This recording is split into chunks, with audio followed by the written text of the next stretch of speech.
for the upliftment and welfare of the citizens of this country. We ask all this in the name of our Lord and Liberator, Jesus Christ. Amen. Shall we affirm? I solemnly affirm that I will be faithful to the Republic of Namibia and its people, and I solemnly promise to uphold and defend the Constitution and the laws of the Republic of Namibia to the best of my ability. So help me God. We may take our seats.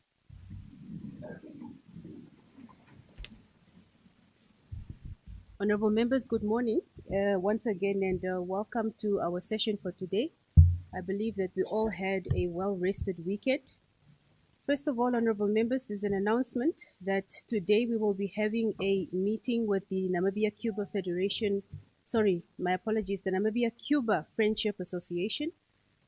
This meeting will take place between the chairperson, myself as the vice chairperson, the chief whip, and we have further requested that each region then assigns one member to represent that region in this said meeting. The said meeting is to take place in conference room G4, 1500 hours at 3 o'clock in the afternoon. So all the regions are please requested that you nominate one member to represent you today at 1500 hours to meet in the G4 conference room so that we can convene this meeting. Is that in order, honorable members? Thank you very much. Any petitions? I see none. Any reports of select or standing committees? I see none. Any reports and papers? I see none. Any notices of motion? I see the hand of Honorable Anguo.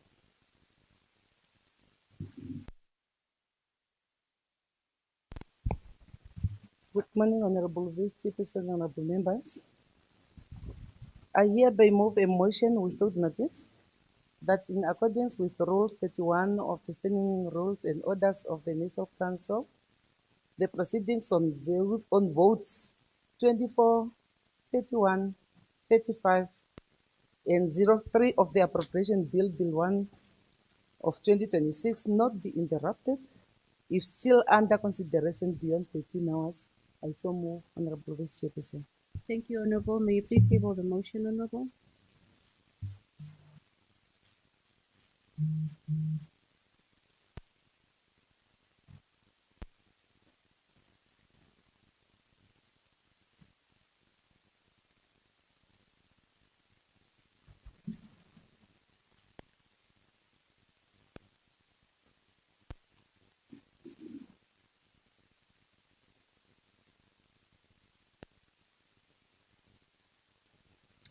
Thank you, Honorable Anguo. Any further notices of motion? I see none.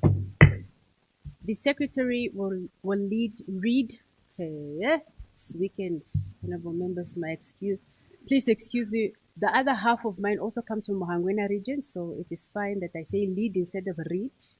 So my sincere apologies. The Secretary will read the first order of the day.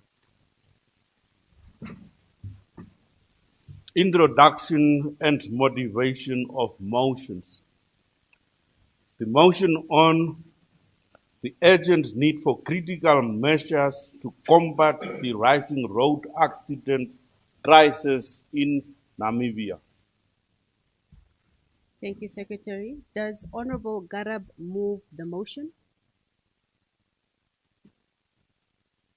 Who seconds the motion? Thank you. Any objection? Agreed to. Can Honorable Garab please table the motion?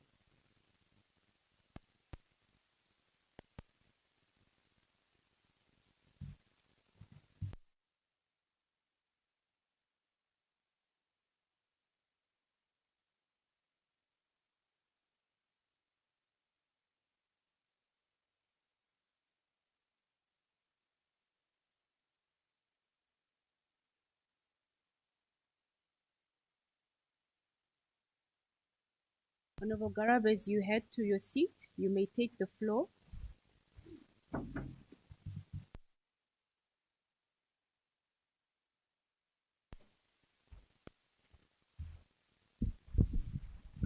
Thank you, Honorable Vice Chairperson. Honorable members, I rise with sincere gratitude for the opportunity accorded to me to table this motion, very important motion, which speaks directly to a matter of urgent national concern affecting every household across the Republic of Namibia. Noting with profound concern the persistent and alarming escalation of fatal road accidents across various regions. The Motor Vehicle Accident Fund, in its newsletter dated 30th April 2026, reported that between 1st of January and 26th of April this year, Namibia recorded 921 crashes, resulting in 1,467 injuries and 143 fatalities. These figures are not merely statistics. They represent loss of lives, shattered families, and national crisis that demands immediate, decisive, and sustained intervention. The above-mentioned statistics further exclude recent catastrophic incidents, including the tragic head-on collision between Arantes and Swakopmund on 29 April 2026, which claimed 8 lives, as well as the devastating accident on 1st of May 2026 along the B1 road between Otjiwarongo and Okahandja, approximately 30 kilometers south of Otjiwarongo, which claimed 10 lives. These, alongside numerous other fatal crashes and other national roads, underscore the escalating severity of the situation. The continued rise in fatalities and serious injuries in Namibia's roads has reached intolerable and unacceptable proportions. It continues to rob our nation of productive lives, inflict unbearable emotional trauma on families, and impose significant and economic and developmental costs on the state. This situation can no longer be treated as routine. It is a national emergency requiring urgent structural intervention. Therefore, I humbly move that this August House deliberate and resolve that the government, through the Ministry of Works and Transport and all relevant stakeholders, prioritize without delay the planning, funding, and phase construction of dual carriageway between Okahandja, Otavi, and Grootfontein as a matter of national urgency, together with other identified high-risk corridors across the country. And furthermore, that the government, through its competent agencies, urgently strengthen national road safety interventions through stricter and consistent law enforcement, upgraded and safer road infrastructure, enhance driver education and awareness programs, mandatory and regular vehicle roadworthiness inspections, improve wildlife management systems along highways, deployment of modern intelligent traffic monitoring technologies, and reinforce multi-agency coordination to decisively reduce road accidents and fatalities in Namibia. For the government, through the Ministry of Works and Transport, to also look into the increasing number of road accidents in Namibia, particularly those caused by overspeeding and drunk driving and other preventable factors, be thoroughly investigated, as these reckless behaviors continue to result in tragic loss of life, serious injuries, permanent disabilities, destructions of families, and severe economic loss. It will also be important for the government, with its relevant stakeholders, to investigate the urgently address the continuous endangerment of pedestrians and cyclists on our roads within our cities and towns, particularly as a result of overspeeding, reckless driving, inadequate road safety infrastructure, and the failure to adequately protect vulnerable road users. Lastly, I therefore seek the concurrence of this August House that this matter be referred to the Standing Committee on Transport, Infrastructure and Housing to undertake the following: to engage and consult all relevant stakeholders in order to determine the existing mitigating measures, policies, and systems currently in place to address accident-prone roads and to further establish sustainable way forward.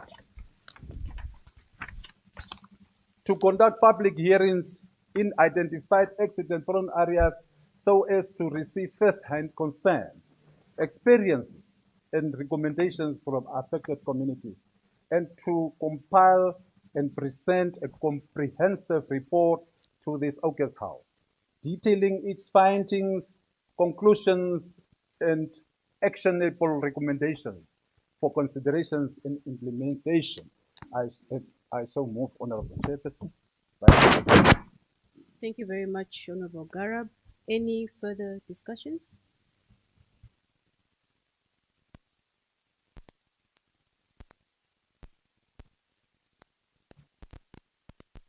I see none.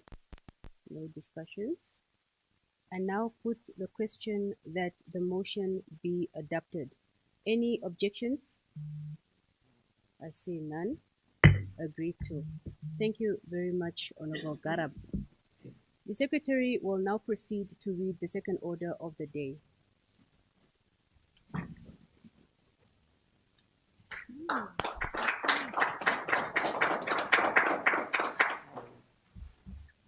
Resumption of debates on committee stage, Appropriation Bill, Bill 1 of 2026.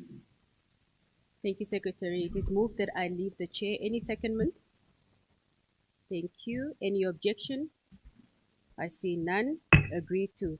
Honorable Ndawanipa, the first Vice Chairperson of the Committee of the Whole Council, will now take the chair. Honorable Ndawanipa.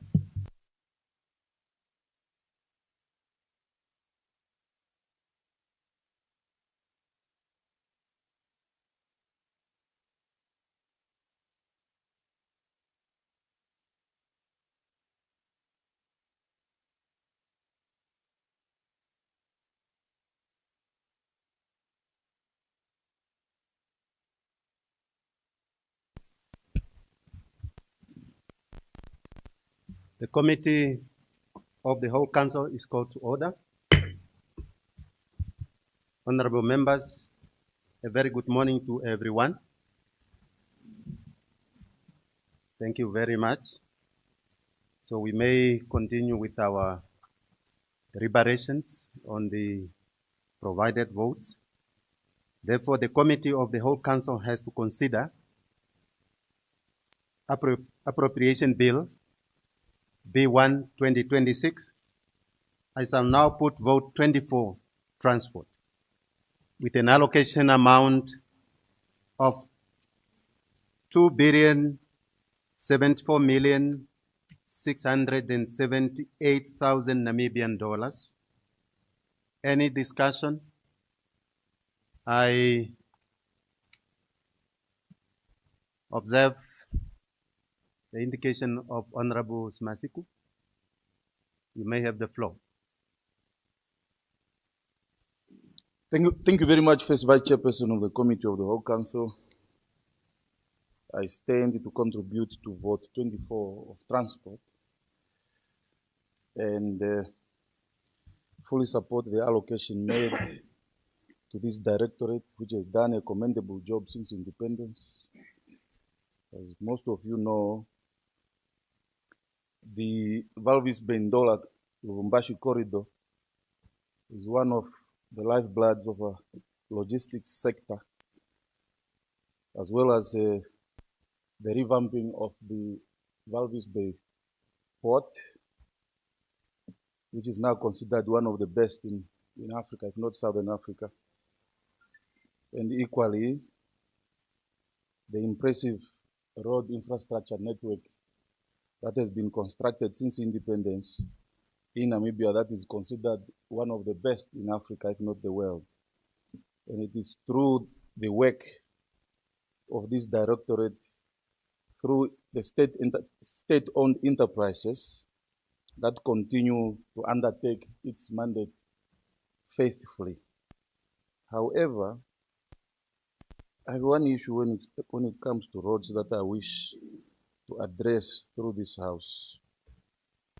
It is the reported tribal paging at Roads Authority of one specific tribe, and it concerns me. And I'm sure most of the Namibians out there are a bit worried.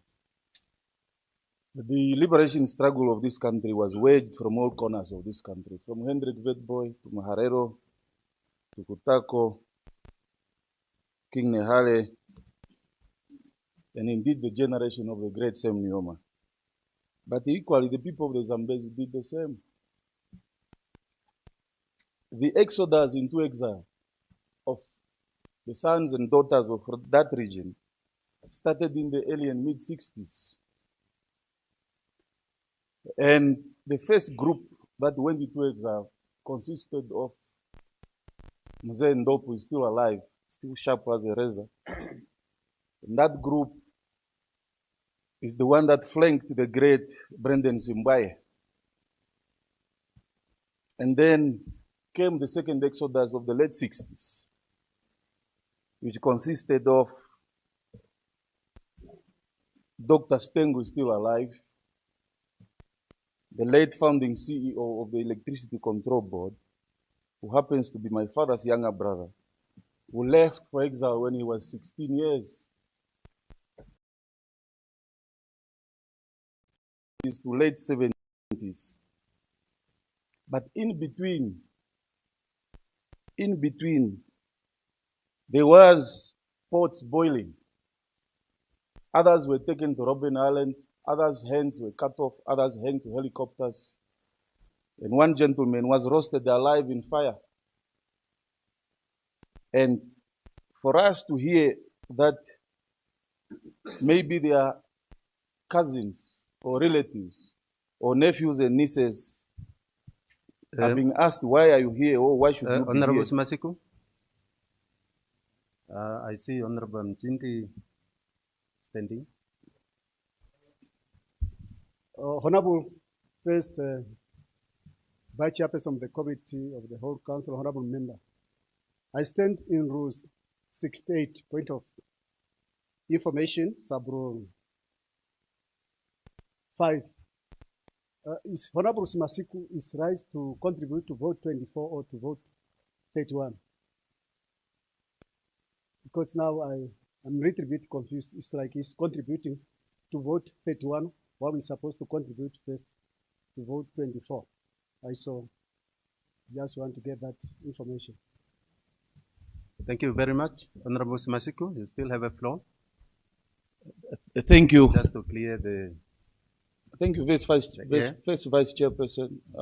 It is indeed vote 24, which is related to Roads Authority. But I'll be very brief. I'm about to finish. In between, the sons and daughters, some of them were taken to Robben Island, some of them had their hands cut off, some of them roasted in fire. And to hear that their cousins or nephews or nieces are being asked questions why they are working for this or that organization is a bit worrying. And therefore my plea is that as leaders, especially some of us who have the privilege to be working at this level, at every opportunity that we get in society, let us engage our people to be united, because unity will take us further. We have a nation to develop and a society to unite. And in that respect, I therefore request that issues that emanate from the Roads Authority have to be addressed by all of us, so that there shouldn't be a repeat of that, because this nation is built on the foundation of one Namibia, one nation. I so move, Honorable First Vice Chair. Thank you very much, Honorable Smasiku. Honorable Amchendi. Yeah, thank you very much, Honorable First Vice Chairperson of the Committee of the Whole Council, Honorable Member. I rise to make a contribution to vote 24, transport. which are allocated an amount of 2 billion 74 million 678,000 Namibian dollar. Though there's a reduction of this vote comparing to last year with almost 600 million. But I want to salute the Minister of Work and Transport for continuing maintaining good roads in Africa. So because of the limited time, I just want to thank the ministry for upgrading the gravel road DR 3607 Osakatu Ompuja to Narvada Gate to Low Volume Seal, which is very good. It has been an outcry for this road, but the government has responded. It also has upgraded DR 3605 to Low Volume Seal, that is Ukuyushona. And also in this budget, I've seen the allocation of money to upgrade Gabe Road to Low Volume Seal like in Oshikoto, Karas, Angwena, and Omaheke. This intervention would save more money because maintenance of gravel road is so much expensive. Once this road happen to be completed to Low Volume Seal, we save more money. I want also to bring to the attention of the Honorable Minister that there is a long time procurement lot, that is DR 3678. That's the road in Uvudia. The ministry needs to budget the construction of this road because the community in this area, they have got difficult to access essential services during the rain season. They also have sometimes difficult to access the constituency office. And the government, sometimes they spend a lot of money to use chopper to evacuate people in this grazing area during the flood season. And also want the ministry to budget for the upgrading of 3636, that is Eheke, Onakamandi, gravel road to betterments or low volume seals, because this gravel road, it connects more government institutions. For example, 16 schools and the one senior secondary school, 2-class pro station, which is Eheke and the Onakamandi, and also it connects to 2 clinics, that is Eheke and the Hafo, and even a settlement that is Eheke settlement, which is about to be upgraded to village council as per Oshana strategic plan. Honorable First Vice Chairperson of the Committee of the Whole Council, Honorable Member, the following gravel roads need also to be rehabilitated by building a gravel sand. As of now, they become sandy and muddy. These are DR 3637 or Kapsa or Harushu need to be rehabilitated, and also Akwenyanga or Magongati, and the Ompuja and the Heke to T Junction on Akamandi. Honorable First Vice Chairperson, Oshana Regional Road Board on the 2nd of October 2024 resolved that and submitted the following road to be proclaimed.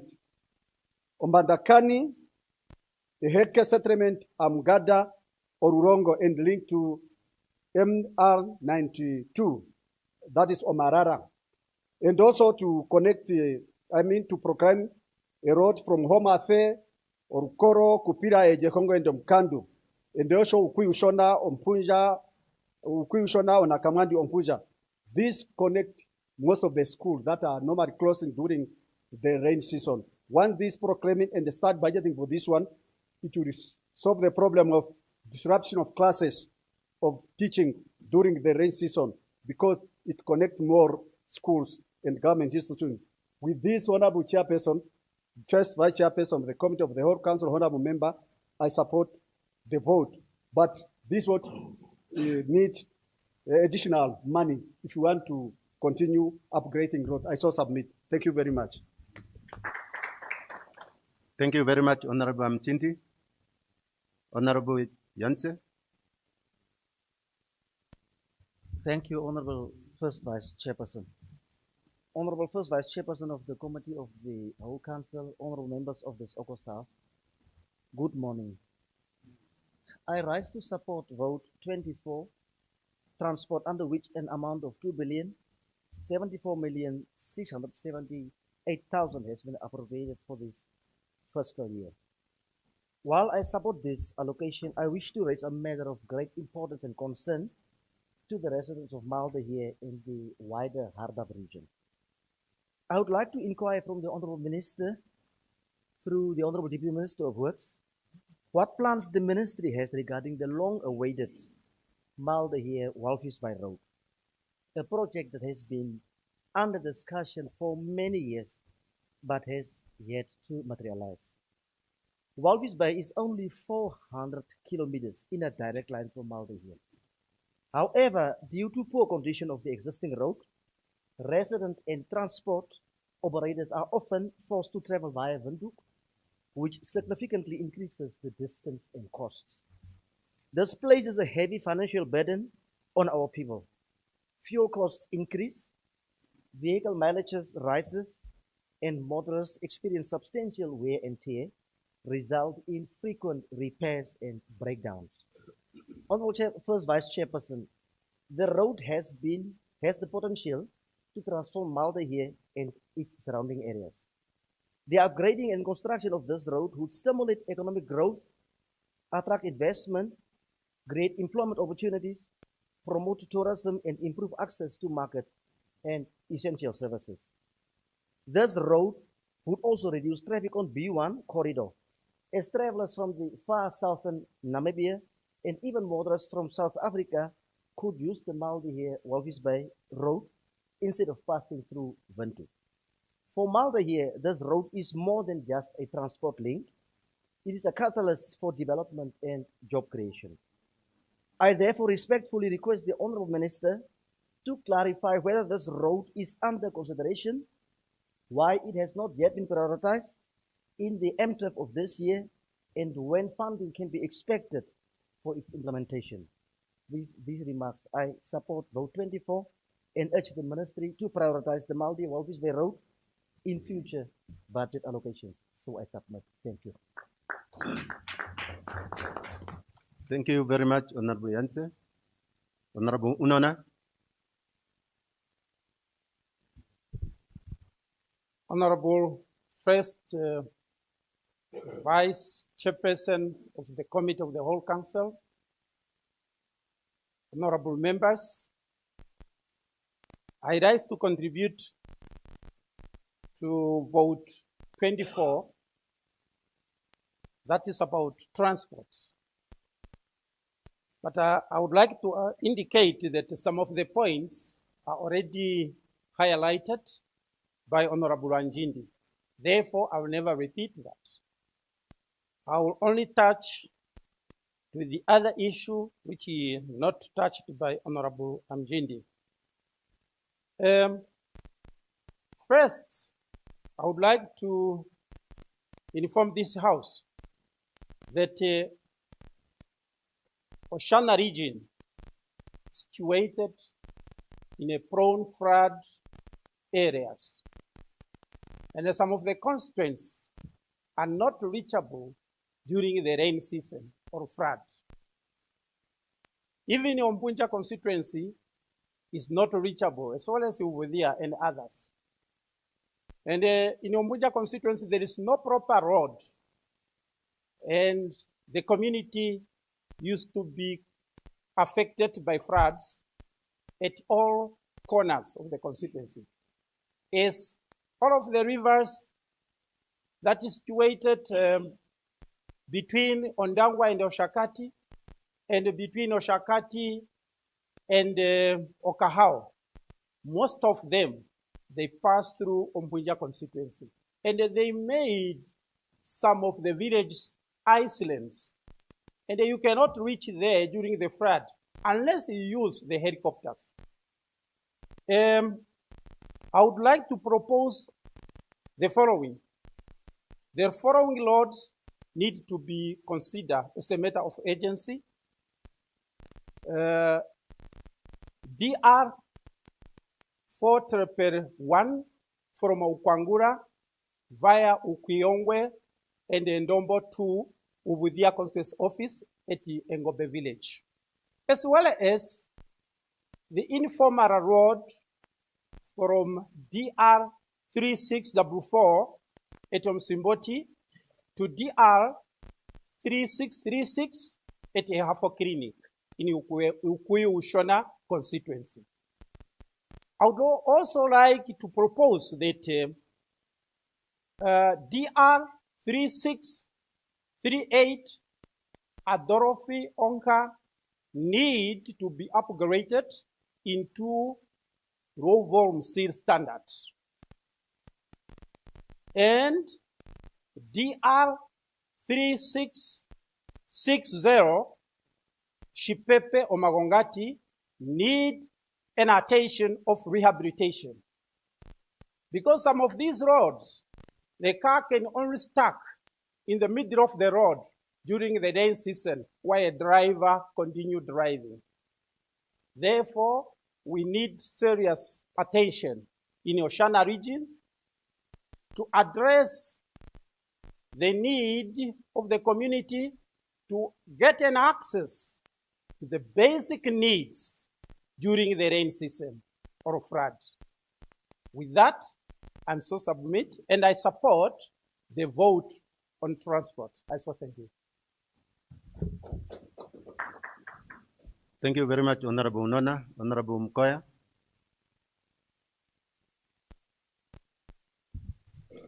Thank you very much for the floor given. Honorable First Vice Chairperson of the Committee of the Whole Council, good morning. Honorable Chairperson, Chief Whip, and absentia. Okay, thank you. I'm excused. Vice Chief Whip, Honorable DM, Honorable Member in Agoswas, good morning. I would like to highlight the serious transport infrastructure challenge affected all 14 regions, particularly Kavango East and Kavango West region. Firstly, Honorable First Vice Chairperson of the Committee of the Whole Council, government vehicles across ministry are old and unreliable. At government garage, most vehicles are outdated and frequently break down. There is also serious shortage of truck and service vehicles. In Kavango East region, many constituencies do not have enough vehicles to transport goods and deliver service effectively.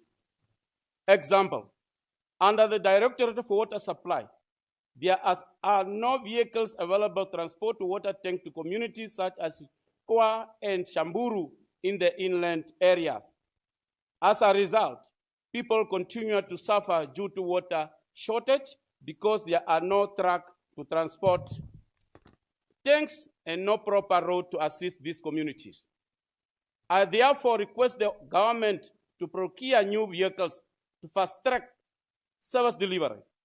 Old government vehicles should be auctioned and replaced with reliable ones. Almost every ministry is facing shortage of vehicles. Road infrastructure remains one of the biggest challenges in the Kavango East region. Since independence, very few gravel roads have been constructed in the region, with many communities still depend on poor sand road. The main road connecting to Zambezi region remain one of the few major roads. Many inland communities have no proper roads at all since Namibia got independence, specifically in the inland farming area. Teachers continue requesting transfer to urban areas because of poor road access. And some are forcing to walk over 55 kilometers to reach schools. Farmers also struggle to transport their cattle to Rundu Abattoir, other markets due to poor road infrastructure. Honorable First Vice Chairperson of the Committee of the Whole Council, how can ambulance reach sick patients and pregnant women, malaria outbreak in remote areas whose roads are inaccessible and hospitals are constructed in urban centers such as Rundu? I urge the Honorable Minister to visit all 121 constituency, witness the challenges faced by our people firsthand. The ministry should prioritize the completion of the 2022 and 2027 road master plan, particularly in the following important roads. DR 3309, 94 kilometers from Mukubi village through Levi up to Hobabas to avoid unnecessary traffic accident. D3471, Thomas Shiave to Kanjara Clinic via to 3472. D3412, Shamvura Shinyungwe to Ngorosha. And Kumagashi to Hawo JP. Eastern Rundu DR3402, East Rundu Town land boundary to Divundu Combined School, 195.3 kilometers. From Vikota through Farmers to Ojonjuba border. From Cheye to Mungunda, from Sambu to Yuru, from Mabushe to through Shavivare to Koro, and from Kukapupa Edi to Shamashwa through to Magashi village, Kanyumara, and from Mukongochi, and etc. Additionally, we request the urgent upgrading of DR3309 from Mukuvi to Ojonjupa region, Khobabas, Omaheke. As community have suffering for many years without gravel road, we also requested the construction of road from Diona to Jarajara through Kaudom National Park to Chumkwe, upgrading it from gravel to tire road standard. This road will reduce congestion through Rundu and help reduce road accident.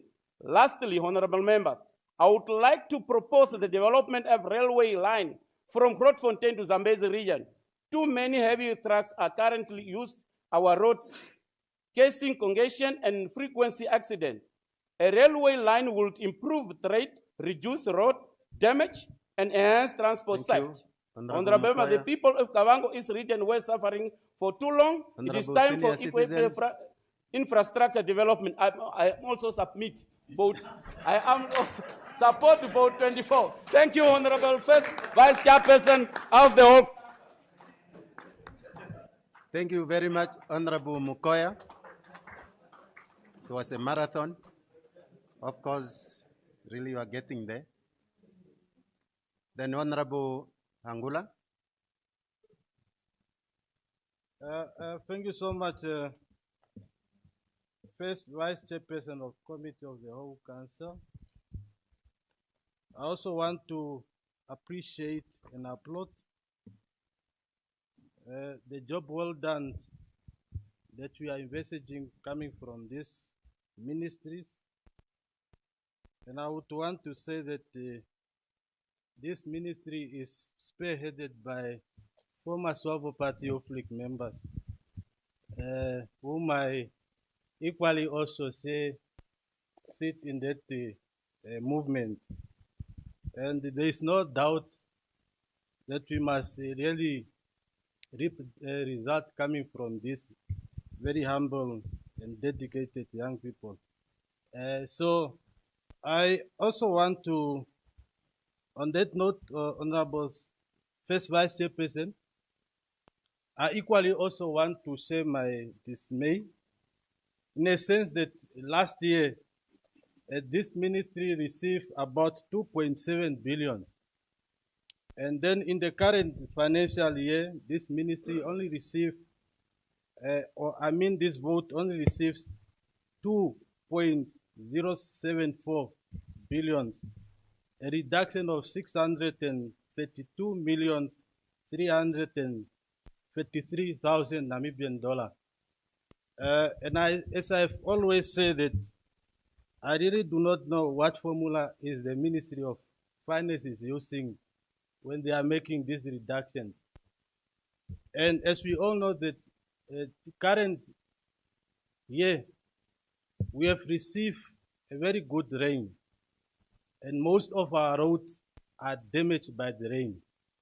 And by reducing the allocation to the very important sector, is also going to really compromise our quality and the standard of the road in Namibia. And we might also forfeit by losing the status of being ranked #1 in Africa because of the allocation that we are giving to this very important sector.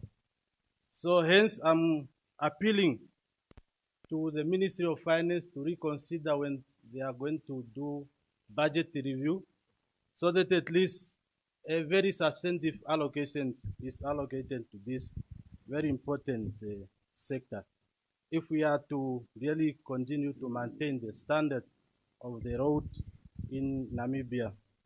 Equally, I also want to register through my Deputy Minister of Works and Transport that we have got a constituency in Oshkoto region called Neare Rambingana. Since the creation of this constituency remains one of the constituencies that have got no road connectivity at all. Not even a single one. And as we are saying that we want young people at least to avoid migrating to urban areas, how do we really keep the young people in such a constituency where there are no road connectivities? If one young person wants to go and certify his copies, he must either go to Okongo or travel to Oshivelo or Omfia. And sometimes there are not even transport available. So hence, I would really want to appeal to our ministry at least to prioritize the road from Antony to Omboto, so that at least this also constituency should also feel part of Namibia and also part of the great Oshkoto region. With those few remarks, I want to submit and support this vote that is allocated to this transport. Thank you so much. Thank you very much, Honorable Angula. Honorable Chabeonja. A very good morning, Honorable First Vice Chairperson of the Committee of the Whole Council, Honorable Members. I rise to contribute to vote 24 of transport with an amount of 2,074,678,000. It is a common cause that motor vehicle accidents and the consequent loss of lives is on the increase. It is of utmost importance that we, as a nation, must do all efforts to curtail the number of fatalities on our roads. One of the causes of the fatalities after accident is that vehicles start to burn as a result of accidents. Passengers and drivers alike who could otherwise have survived these accidents are trapped in the vehicles and die as a result of smoke inhaled or the actual fire. This horrific and gruesome death can be prevented. Honorable First Vice Chair, Honorable Members, I see a loophole in our legal framework, which I now propose that it must be dealt with expeditiously. So, Honorable Deputy Ministers in our midst of Works and Transport, this is seriously for your consideration as a ministry. The current legal framework consisting of the Traffic Roads and Transport Act number 22 of 1999 and the Road Traffic and Transport Regulation of 2001, GN 53 of 2001 must be reviewed and enhanced. The law does not provide appropriately for the fire extinguishers in vehicles.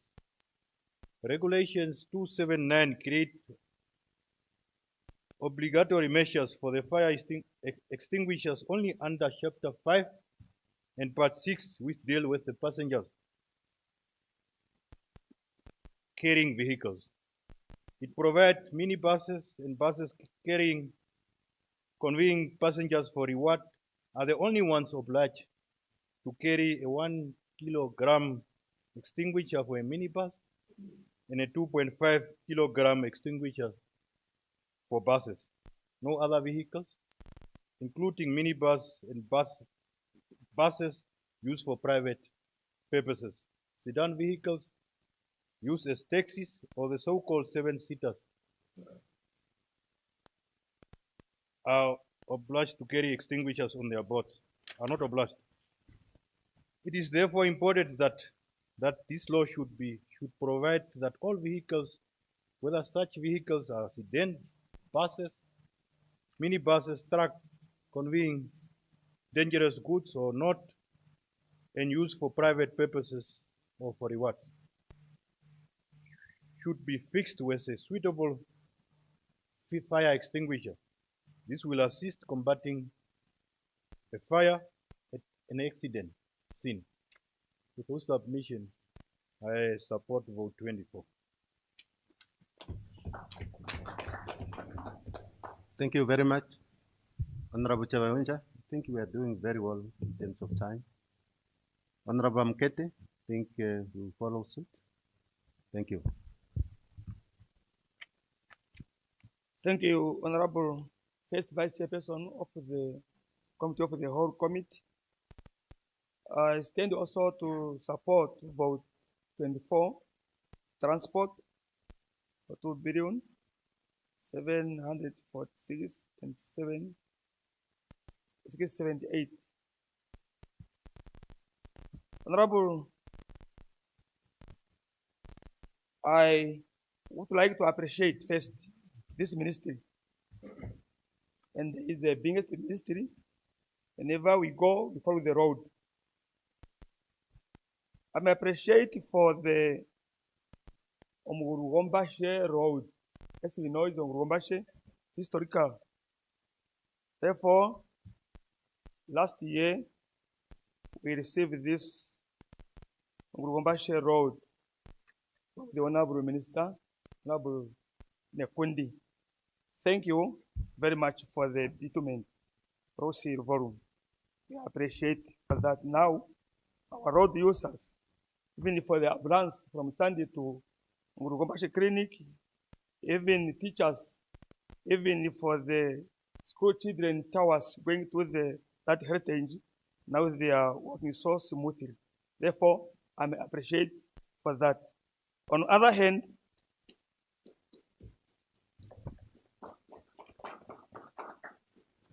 other hand, road challenge still there in Onsati region. As you know that road is a network in different categories, contribute either to our business community, our teachers, and any other stakeholders like farmers, visitors, and the others. Also, there is a challenge in Onsati region. The road DR 3616 Sandi Onesi Eparera that was handed over in the year 2024, but up to now we are experiencing slow work progress to none. That work, this road give us stress. Honorable First Vice Chairperson of the Committee of the Whole Council, we need to deliver service at fast growth speed to our people. Because our government here to give service delivered to the community, but Honorable Chair, First Vice Chairperson of the Committee of the Whole Committee, the contract that giving the work to the government, I request this ministry to look on that contract to speeding up their work. Therefore, they give service deliver as soon as possible to our people.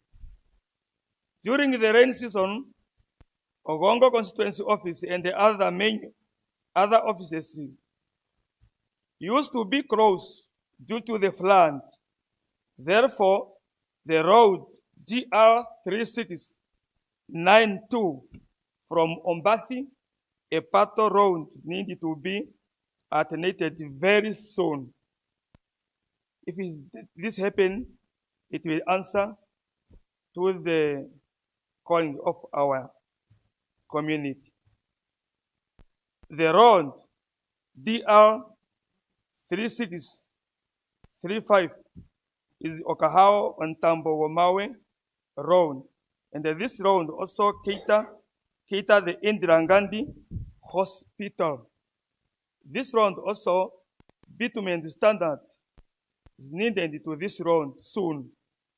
Even from Okahao to Indira Gandhi, it's phase 1 to save the patient around that area.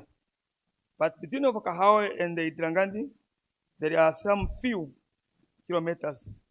Also, if it is be attended, it will help our people. Honorable First Vice Chairperson of the Committee of the whole Council, there are many Thank you very gravel. much, Honorable Amkete.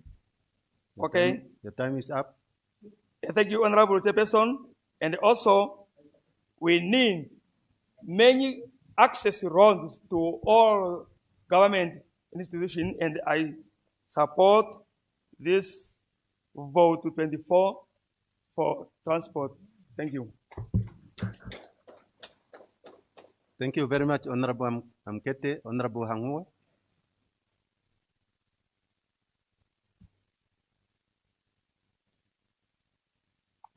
Honorable First Vice Chairperson of the Committee of the Whole Council, honorable members, as you may know that Ohangwena is a vast region,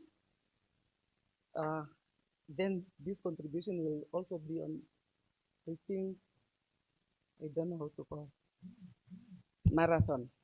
Honorable Chairperson of the Committee of the Whole Council, honorable members, honorable First Vice Chairperson of the Committee of the Whole Council, honorable members, I rise to support and add to my voice on this very important yet critical vote, vote 24 on transport. We would like, on the one side, to thank the Ministry of Works and Transport under the capable lead of Honorable Veiko Nekundi for his continuous dedication to ensuring that all existing projects are moving towards completion. Honorable First Vice Chairperson of the Committee of the Whole Council, honorable members, while appreciating the Minister's efforts, I would like to present critical roads challenge facing Ohangwena region, as well as a regional roads prioritized for the next 5 years. Ohangwena region has benefited from the construction of major roads, arteries to bitumen and gravel standards. However, more still needs to be done, especially on the eastern part of the region, where communities are still using bumpy and sandy roads to access essential services such as schools and healthcare. Clinics were built at Omhongo and Olukula village in Epembe and Okongo constituencies, but there are no access roads leading to these new essential services. Our Deputy Minister, Kaitali, please take note.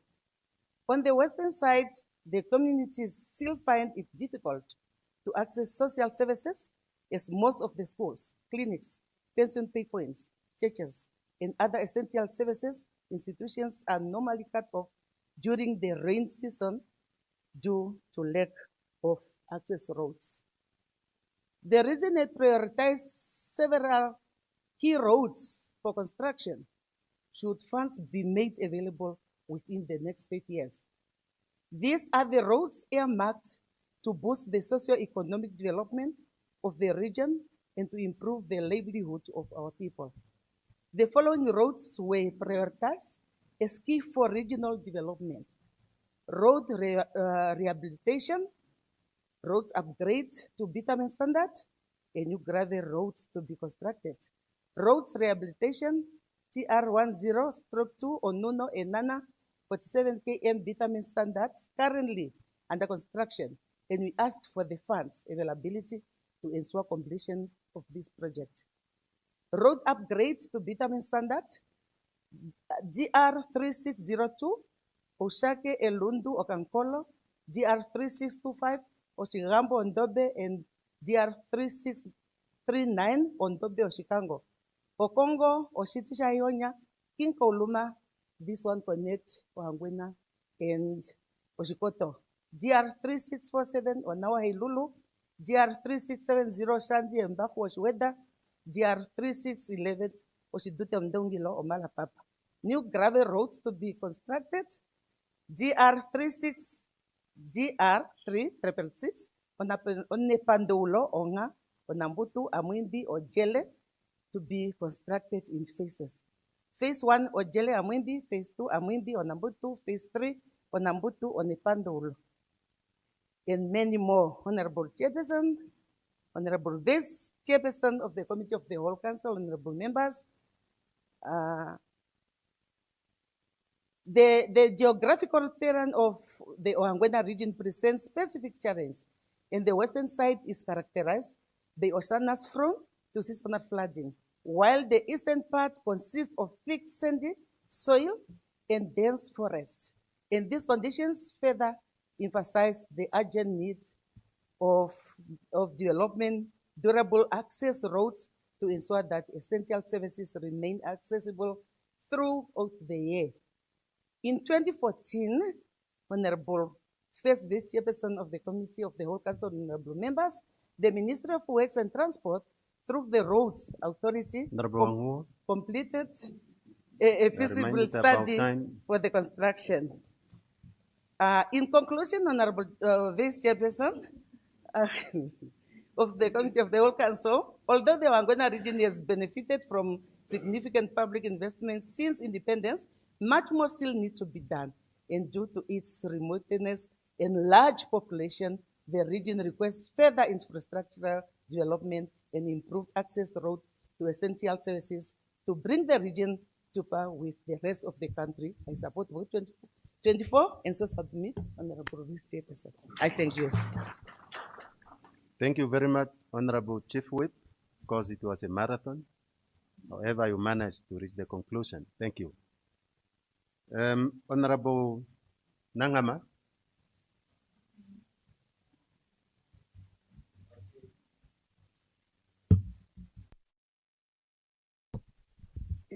Okay, thank you very much, Honorable Vice Chairperson for the Committee of the Whole Council. Let me first of all give my appreciation to our excellent, the President of the Republic of Namibia, Dr. Netumbo Nandi Ndaitwah, by appointing the Deputy Minister from the National Council. I just want to give this appreciation in the sense that she did very well, because these are the right people from the grassroots. They are the ones who know the difficulty of the community or the Namibian citizen, and I wish this will be a catcher. Honorable First Vice Chairperson, I also wanted to give my appreciation for the road that is in the NTEP and are budgeted for, that will also do better for our people, like Ushake Okankolo, Epembe Omuhongo, Oshango Okanaimbula, Oshango Okanaimbula to Omishe. That is a good appreciation, because this road is now in the map of our NTEF. Therefore, my appreciation is for Ushake Okankolo, that was constructed during the colonial era, during 1978, and up to this time. It's only this time this road is appearing in the NTEF, just this year. That is a great job. my week crept well. But I also wanted to register my dismay on that. This Lord was, seriously, the Lord was, the groundbreaking was done last year, November, at Oshake. But as we are speaking, now people are starting at the other side. That is a dismay. You gather the people there, and then now people hearing a different story. That is not good at all. And I wish this Lord to be constructed. We fought to having fight by fight. Let us just construct it, then it's finished. That will be better for our people. What I'm now requesting our government or our people is that for the Lord, all the region, all the constituents, the road is still a problem. But I'm requesting for us to do better. It's only when we have a joint planning, rather than Oshikoto is planning on their own, for Hangwena, for Shana, Kavango, and so on. That is not, it's not going to work. Let us target the road that can also assist all the Namibian people, all the neighboring region. Like that one, Ojele, the DR 366, Ojele, Ohamwimbi, Onambutu, Oshango, and the Onepandaulo. That road is connecting Omshati, Oshana, Oshikoto, and Hangwena, and the Kavango East.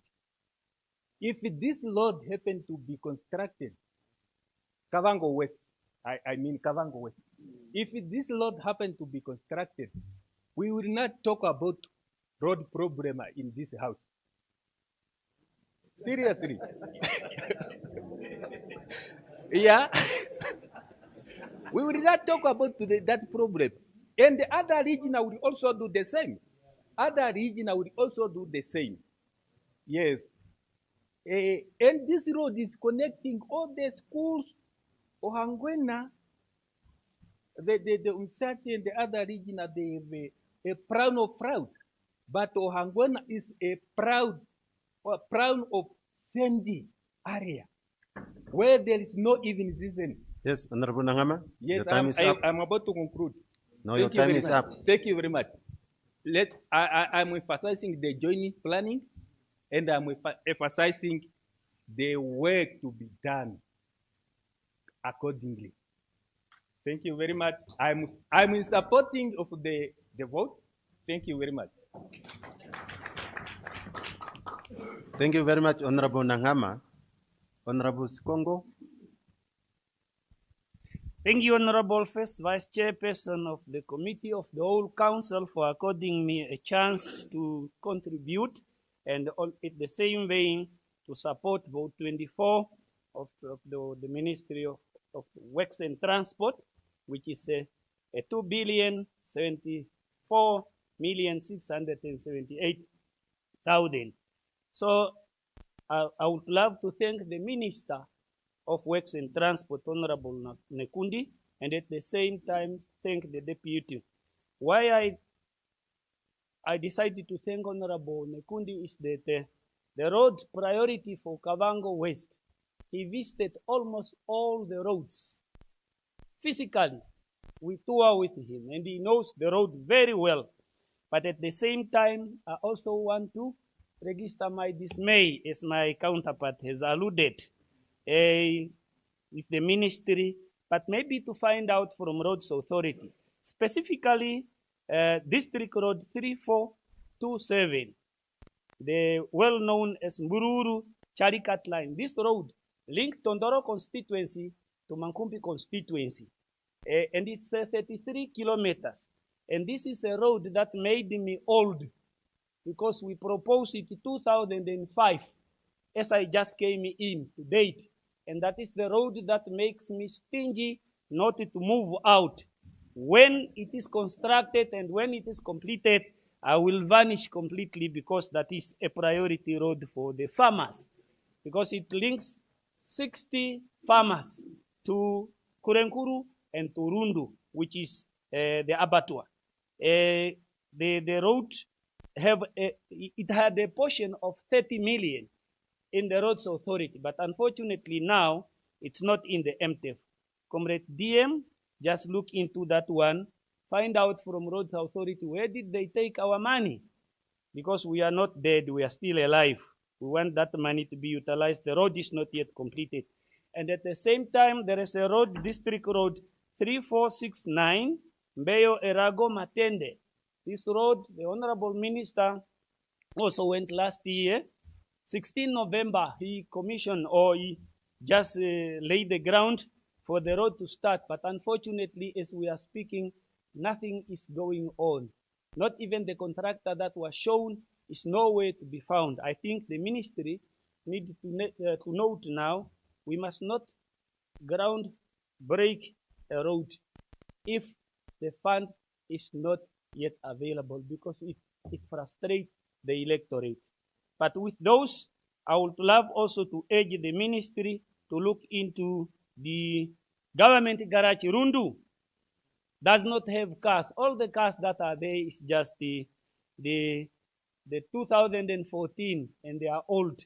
I think we need new cars there, and also to look into the railway that goes to Zambezi, because when you stand on this road on a daily basis, you will count how many trucks that are taking copper from Zambia, passing here to Swakopmund or to Wolfis Bay.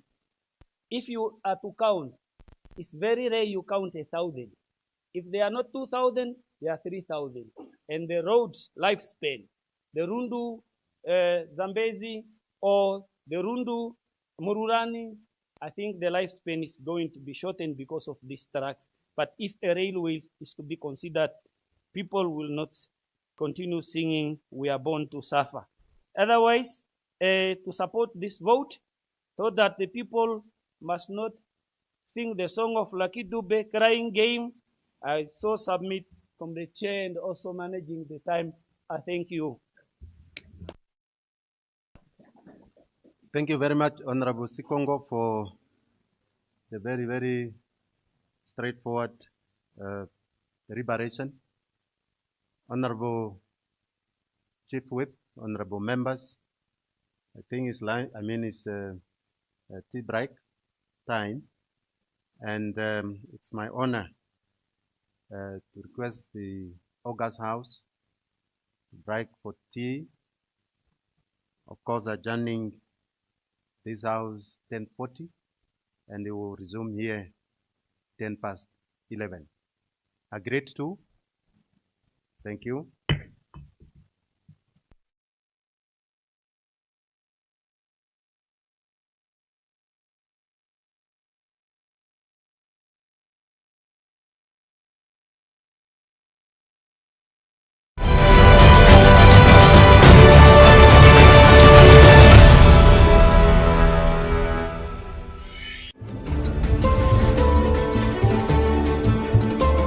This is NBC2. It's ours.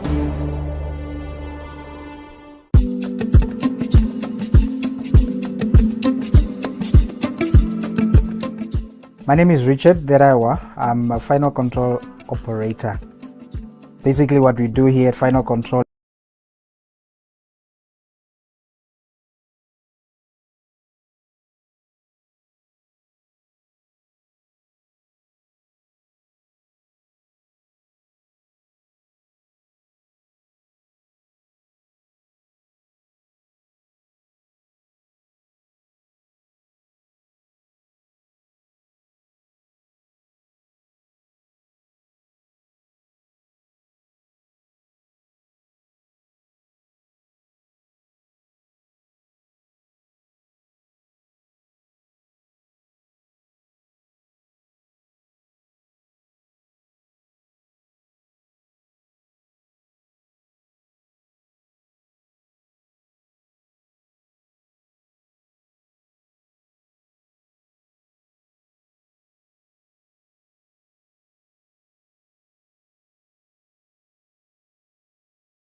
Honorable Chief Whip, honorable members, welcome back. Before we continue with the business of the day, I have to inform the Honorable House that we have guests in the gallery, two groups that they have come to observe and discuss the debate on this appropriation bill. A group of the grade 7 learners and their teachers accompanied them from all the way from Oskoto region, from Onipa Primary School. So they have come to see how the Honorable House is debating, how honorable members are tackling issues of the interest of the communities. So welcome in the gallery there, our able learners and esteemed teachers. Welcome. I equally want also to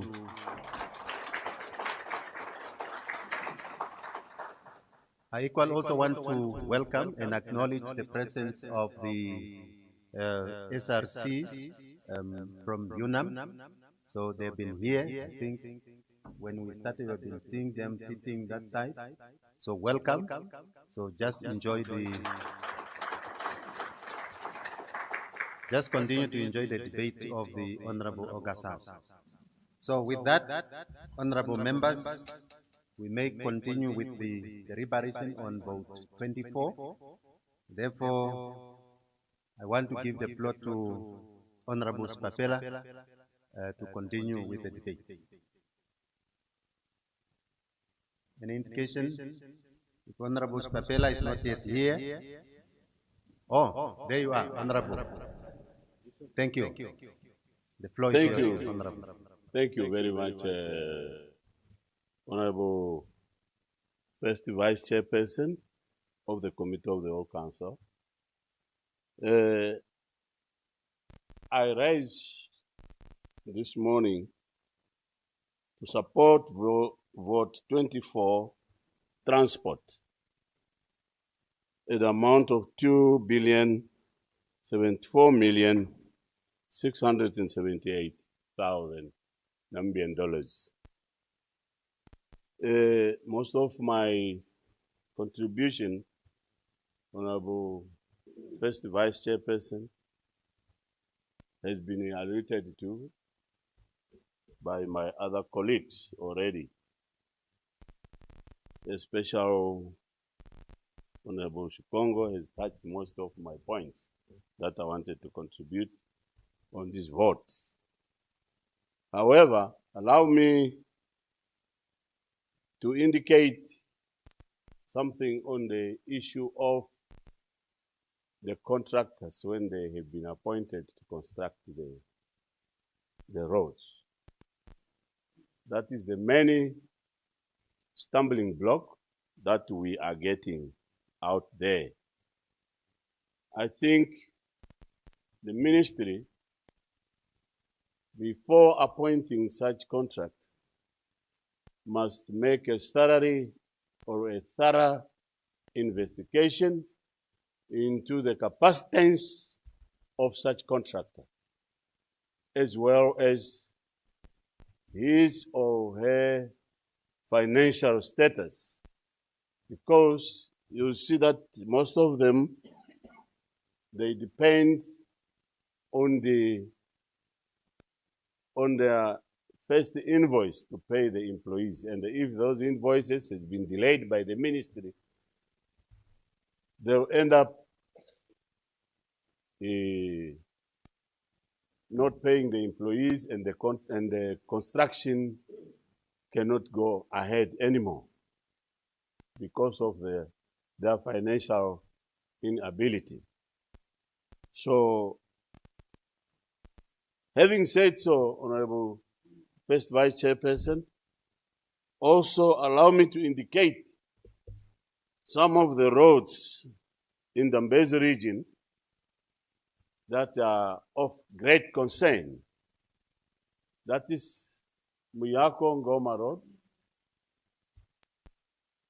Sibinda Linyanti Road, as well as the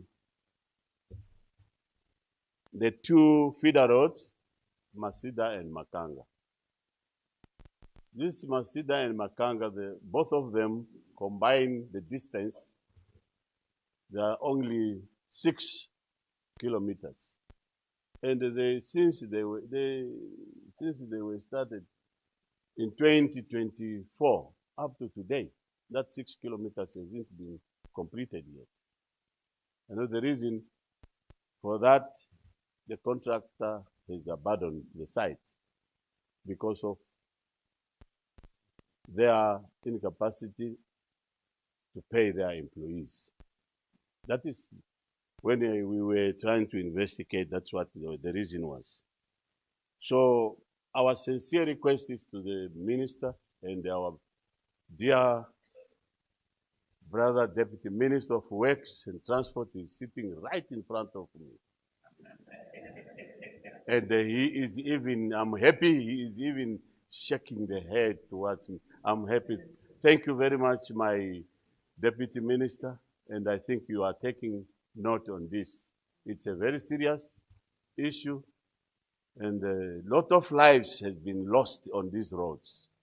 In Namibia, we are very few, not to be protected from the road accidents.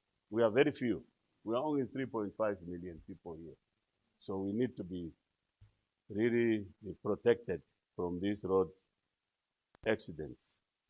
Having said so, Honorable First Vice Chairperson, allow me to submit as such, and I support the vote. 24. Thank you.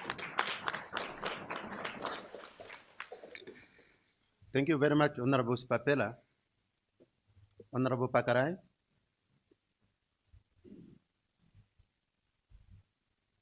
Honorable Papela, your mic is still on. Good morning. Honorable First Vice Chairperson of the Committee of the Whole Council, honorable members of the National Council, the Chief Whip, our guests, good morning. I rise to support Vote 24 with the following comments. The allocations for the upgrading of Duplessis-Epukiro Road to low-volume seal, the allocations of 117 million and the 95 million for the 2026-27 and the 27-28 financial year respectively is highly recommendable. Deputy Minister. Similarly, in the same vein, the talismans, for purpose the talismans continuation. These are good gestures aimed at stimulating the economy of the region. But allow me to also fuse in that there is a great need to extend the construction of the low-volume seal on M114 road from Epukiro to Okatumba Gate, ASAP, which require a funding of 421 million. On Maheke region, to be honest, by statistics, funding is one of the least invested in terms of the road infrastructure or construction. Therefore, the region requires a funding of 170 million for the construction of the already proclaimed roads, namely D3806, Oshinene to Epukiro, we refer to Kehio Muramba and ASAP Road. M885, Oshinene Epukiro Road, and D3811, Ovinyuru, Omutumba Washari, and Jacobs Road. These are all roads that are that needs funding. The D3807 Oshiwarongo, Oshimati, Okatuo Road has been in a very bad conditions for many years, and a funding requirement of 40 million is needed for its construction. Honorable First Vice Chairperson of the Committee of the Whole Council, member of the National Council, Vote 20, we are realizing the importance of this vote because it has the highest impact on economic connectivity. It influences the agriculture, which is crucial for rural economic food security and export earning. It is a catalyst for industrialization, mines, and energy, for the extreme strategic diversification, mining beneficiation, and renewable energy. It solidifies education, which is the foundation for long-term skills and productivity. I therefore support Vote 24 and stand ready for the to contribute to its effective rollout. So I submit. Thank you. Thank you very much, Honorable Pakarai. Honorable Seimi.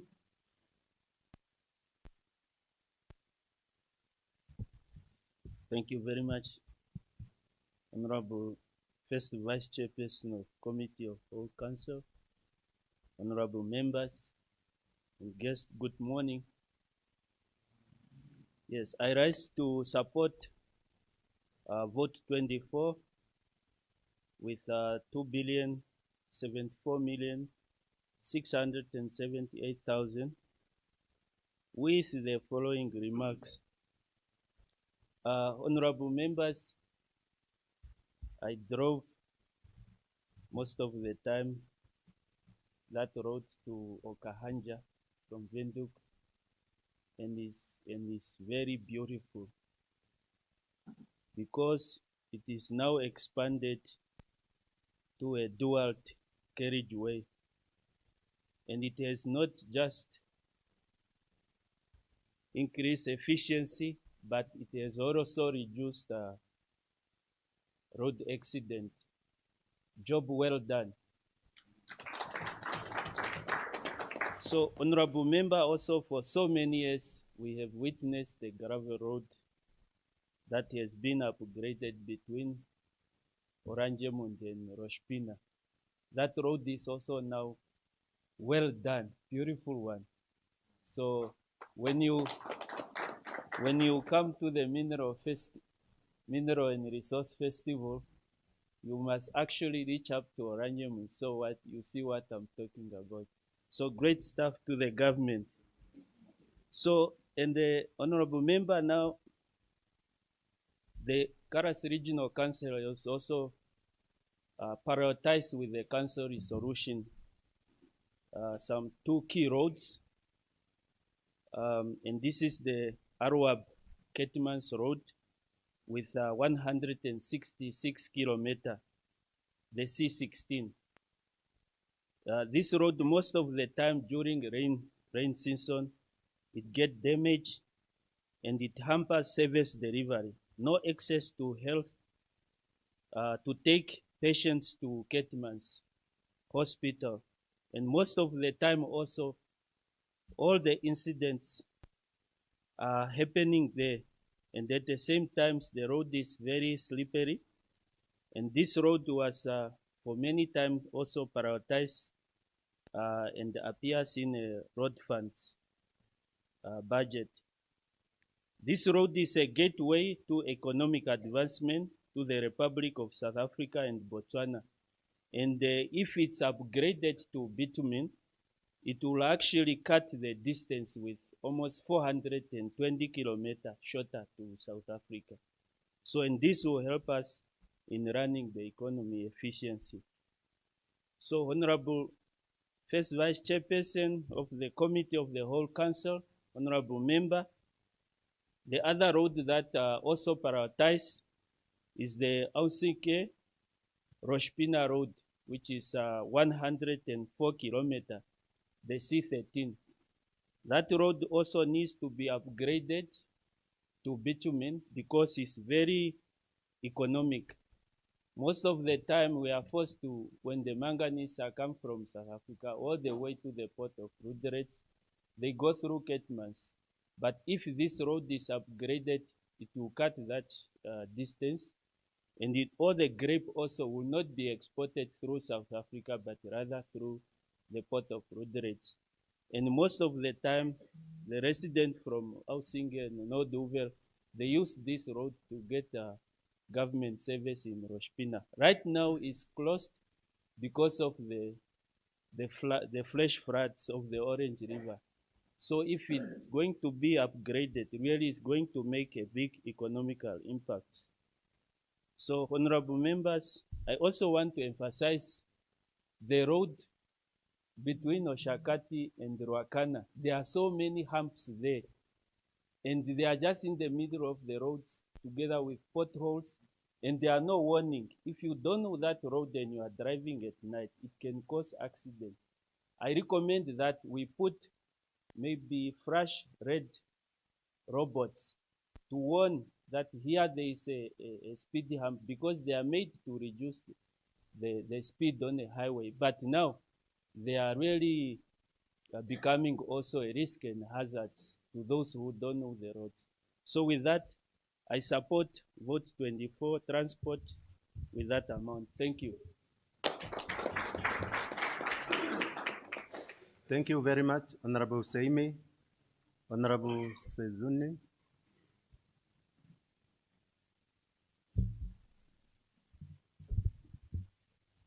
Thank you very much, the Vice Chairperson of the Committee of the whole Council, our Chief Whip, and the Deputy Chief Whip, and our Deputy Ministers that are among us,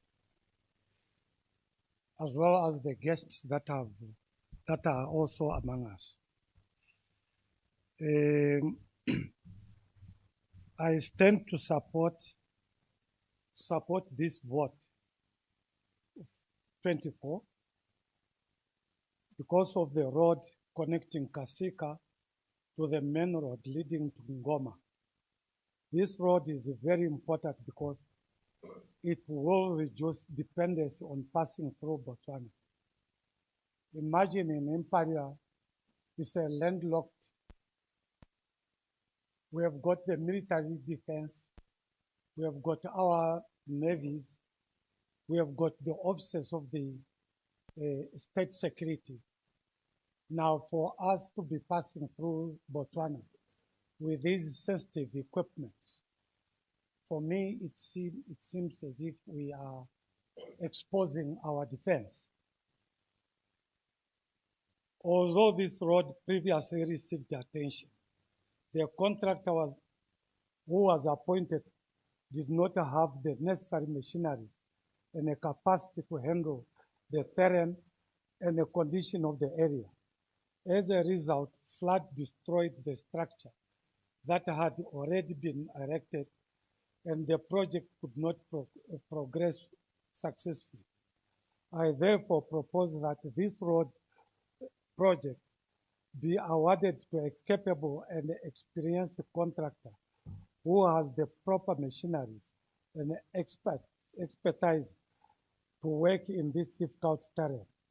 This road has received less attention for many years, yet it is of great importance to the people of Kasika and the landlocked communities of Imperial Island, who are currently forced to use Botswana route for transport and access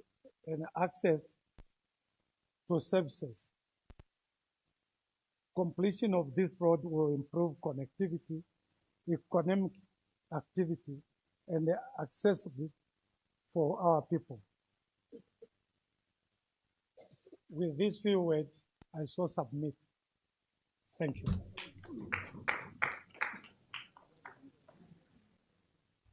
Yes, Honorable Sezuni, the question is, are you not supporting the vote?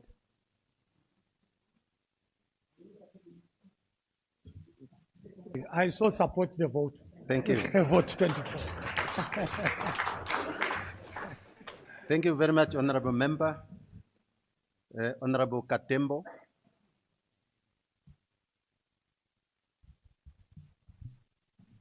Thank you, First Vice Chairperson of the Committee of the whole Council, honorable members. Without roads, development remains a promise on a paper. Many areas in Kavango East, in particular Mukwe constituency, I find it difficult to access, especially during rainy season. Without proper road, we cut off the community from market and other essential services. I commend the ministry for continuation of upgrading works on Andara, Mangamba, and Shamaturu Road. Honorable members, the DR 3403 road, this is the Bagani, Divundu, Mohembo border post project road. This is of a critical importance to Namibia as a country and the Kavango East region. This road serves as a key transport link to connecting rural communities to essential services and further forms part of the strategic corridor linking the Republic of Namibia to the Republic of Botswana through the Mohembo border post. I humbly request the Honorable Minister for urgent demand for decisive action on the continuation and completion of the DR 34 O Road Divundu Bagani Mohembo border post road projection.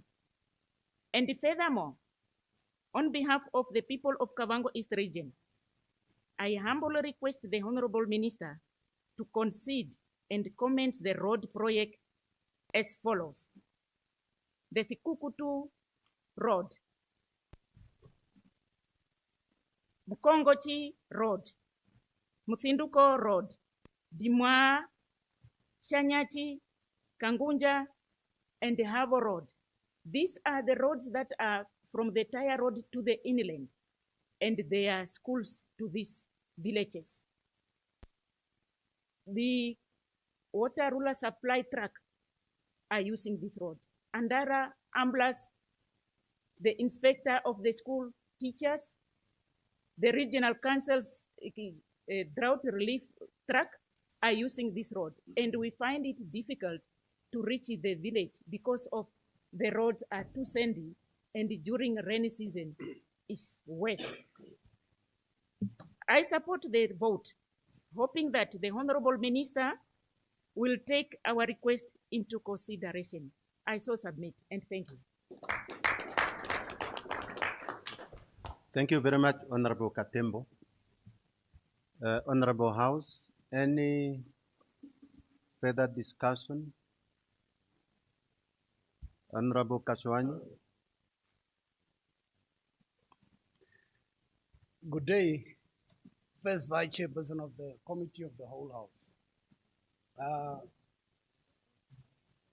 Whole Council, transport is not just about tired roads and trucks.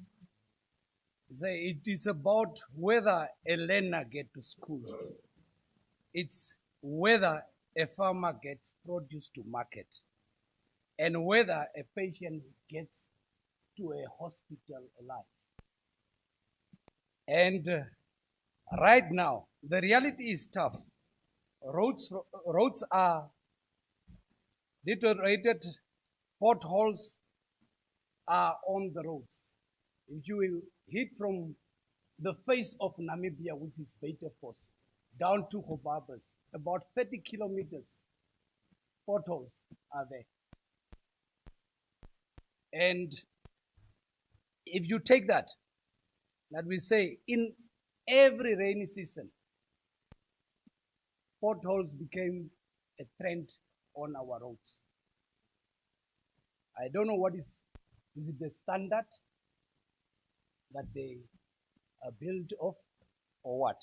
And then there is a road number D1604 that has to be connected to C22 MR91. It serves a lot of farmers that are commercial farmers and communal farmers and resettled farmers that are doing charcoal business, cattle farming, and you can name it. when it is rainy time, trucks are stuck on that road.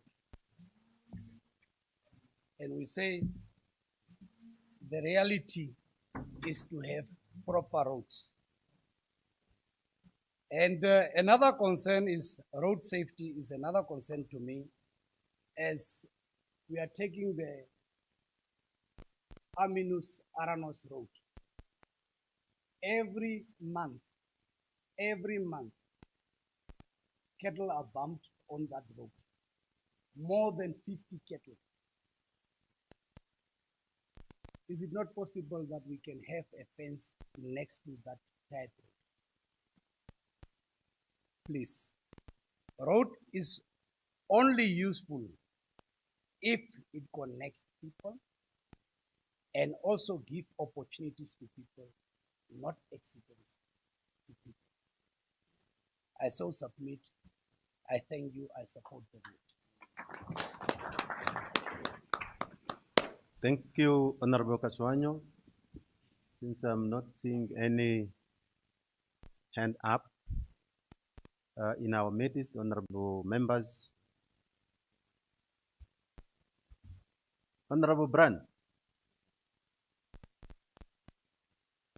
Okay. Sorry for that. You may have the floor. Yeah, good morning, members. Good morning, dear guests. The first Vice Chairperson of the Committee of the Whole Council.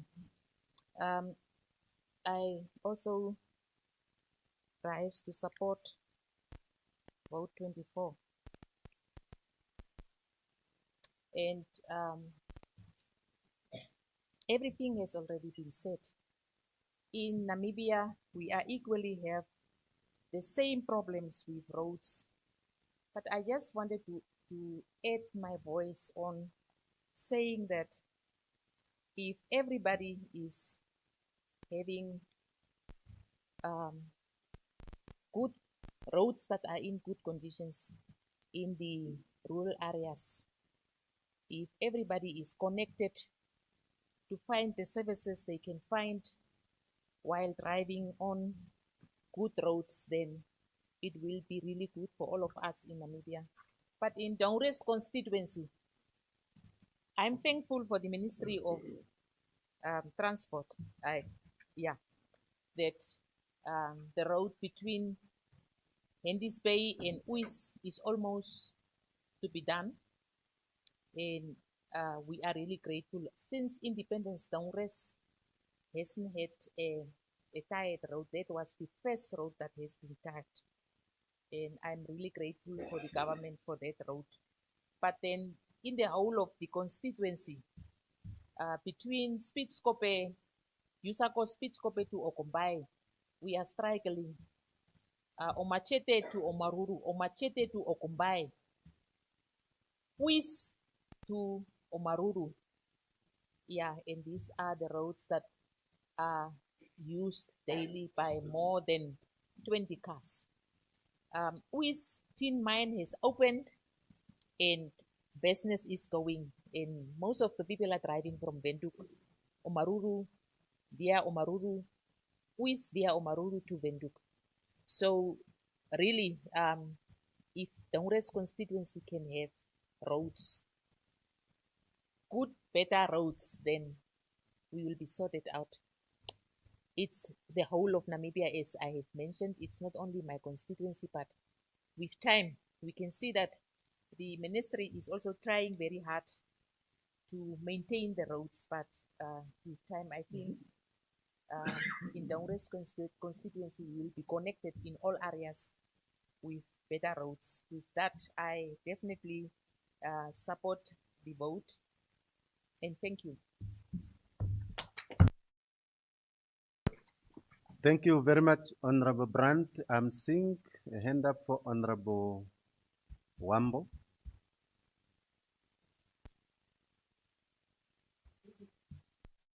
Thank you, First Vice Chairperson of the Committee of the Whole Council, honorable members.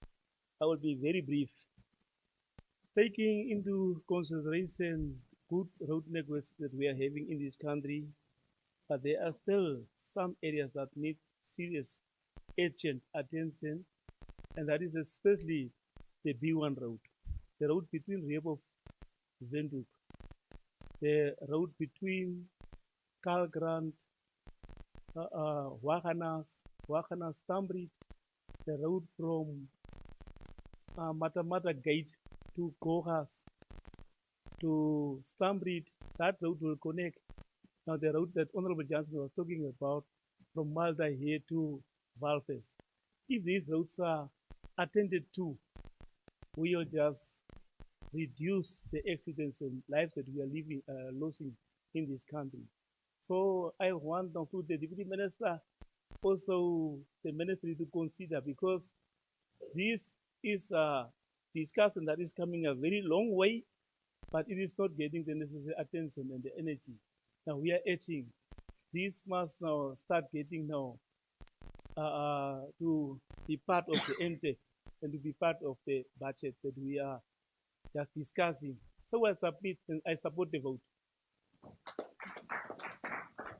Thank you very much, Honorable Wambo.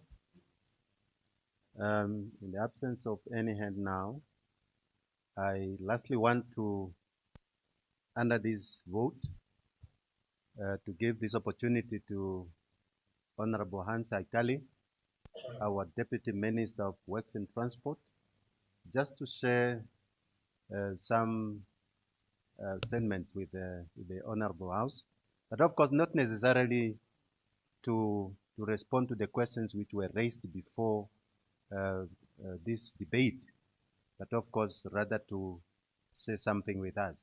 Honorable Aikali, the floor is yours. Thank you very much, the first Vice Chairperson of the Committee of the Whole Council, honorable members. As the Deputy Minister of Works and Transport, I took note of your concerns. The concerns are relevant, and as a ministry, we are going to look into it. While I'm here, I just want to bring it to your attention that we are short of technical staff at the ministry. As we speak, we only have 2 civil engineers and 1 architect. So it's a serious issue, but the problem is that we are not able to attract engineers in the ministry as a ministry because the remuneration at the government level is too little. But as a stand, we are in discussion with relevant stakeholders to make sure that remuneration packages are listed. So, colleagues, I hear you. We are hard at work. Maybe lastly, I just want to request so you submit your contributions to me so we take it further. So, Honorable First Vice Chairperson of the Committee of the Whole Council, I so submit. Thank you.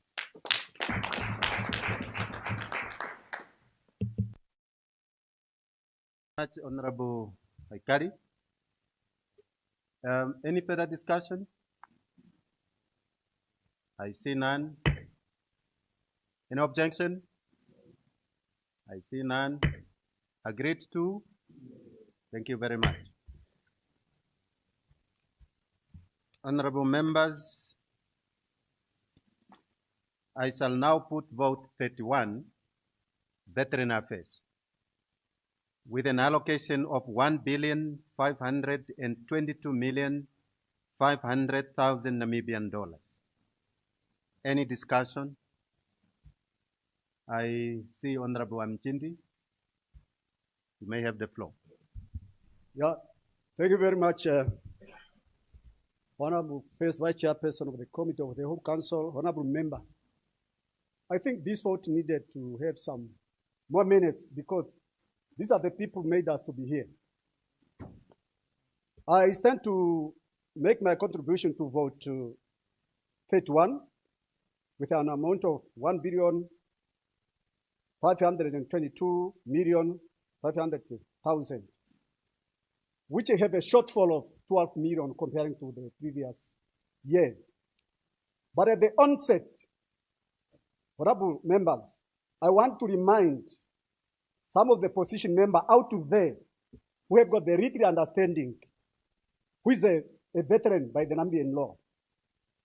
I want to remind them, according to Section 1 of the Veteran Act, Act 8, number 2, is defined who is a veteran. I quote, a veteran is a person who was a member of the liberation forces, was consistently, presently participated and engaged in a political, diplomatic, underground activity in furtherance of the liberation struggle.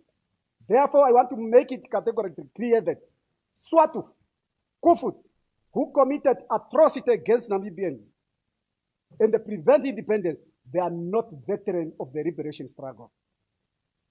And they must just appreciate and enjoy the reconciliation that we have introduced, and that reconciliation is their payment now. They should take it up with open hands. And I hope no one with a somber mind will come in this vote talking about Swatuf or talking about Kufut. I don't expect anybody to do so with a somber mind if you are here to make the law. But let's zoom in the veteran. So far, we have got 33,500 registered veterans. Out of that, 13,398 veterans, they are paid their grant, project grant, amounting to 2.5 billion. And unpaid veterans, they are now 12,702. Therefore, to pay them off this one, we need at least 2.1 billion. So therefore, we have to fast track of payment of this veteran because they are aging, and we need to do something while they are still alive. But we should find a way. In Zimbabwe, the veteran of the liberation struggle, they are given quotas in fishing, in agriculture sectors, and also they are given quotas in mining sector.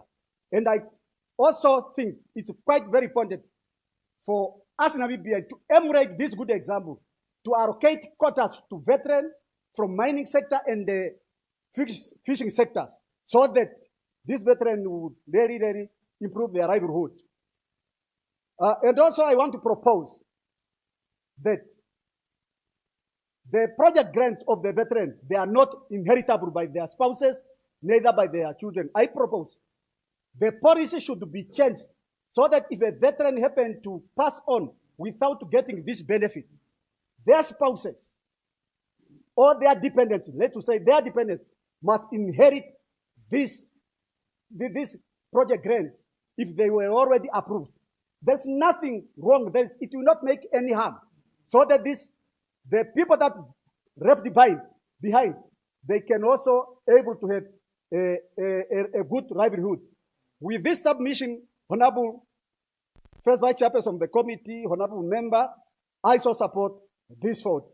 I so submit. I support it. Thank you very much, Honorable Mchindi. Honorable Yance. Honorable First Vice Chairperson of the Committee of the Whole Council and the Honorable August House, thank you once again for this opportunity. I just rise to support Vote 31 of Veteran Affairs. And while I support this allocation, I wish to raise two matters of concern that continue to cause great pain and concern among many freedom fighters and their dependents. Firstly, there are many veterans who genuinely participated in Namibia's liberation struggle, but who have never been formally recognized. This remains a painful issue, especially when there is a perception that some individuals who were recognized may not have fully met the set criteria and was rather accorded the status on the basis of favoritism and nepotism. Many deserving men and women who sacrificed for the freedom of our country continue to feel excluded. Some believe that they were deliberately left out during the recognition processes and have spent years seeking justice and acknowledgement in vain. I therefore wish to ask the office of the Vice President what concrete steps the office intends to take to accommodate those genuine veterans who were excluded and to ensure that all deserving participants in the liberation struggle of the motherland receive fair consideration. Secondly, there are numerous developmental projects approved for recognized veterans that have never been paid out. Many veterans passed away while awaiting for these approved project funds. Today, their surviving spouses and dependents are left struggling to access funds that were rightfully already approved but never disbursed. This situation causes significant hardships and undermines the purpose of these empowerment initiatives, which were meant to improve the livelihoods of our veterans and their dependents.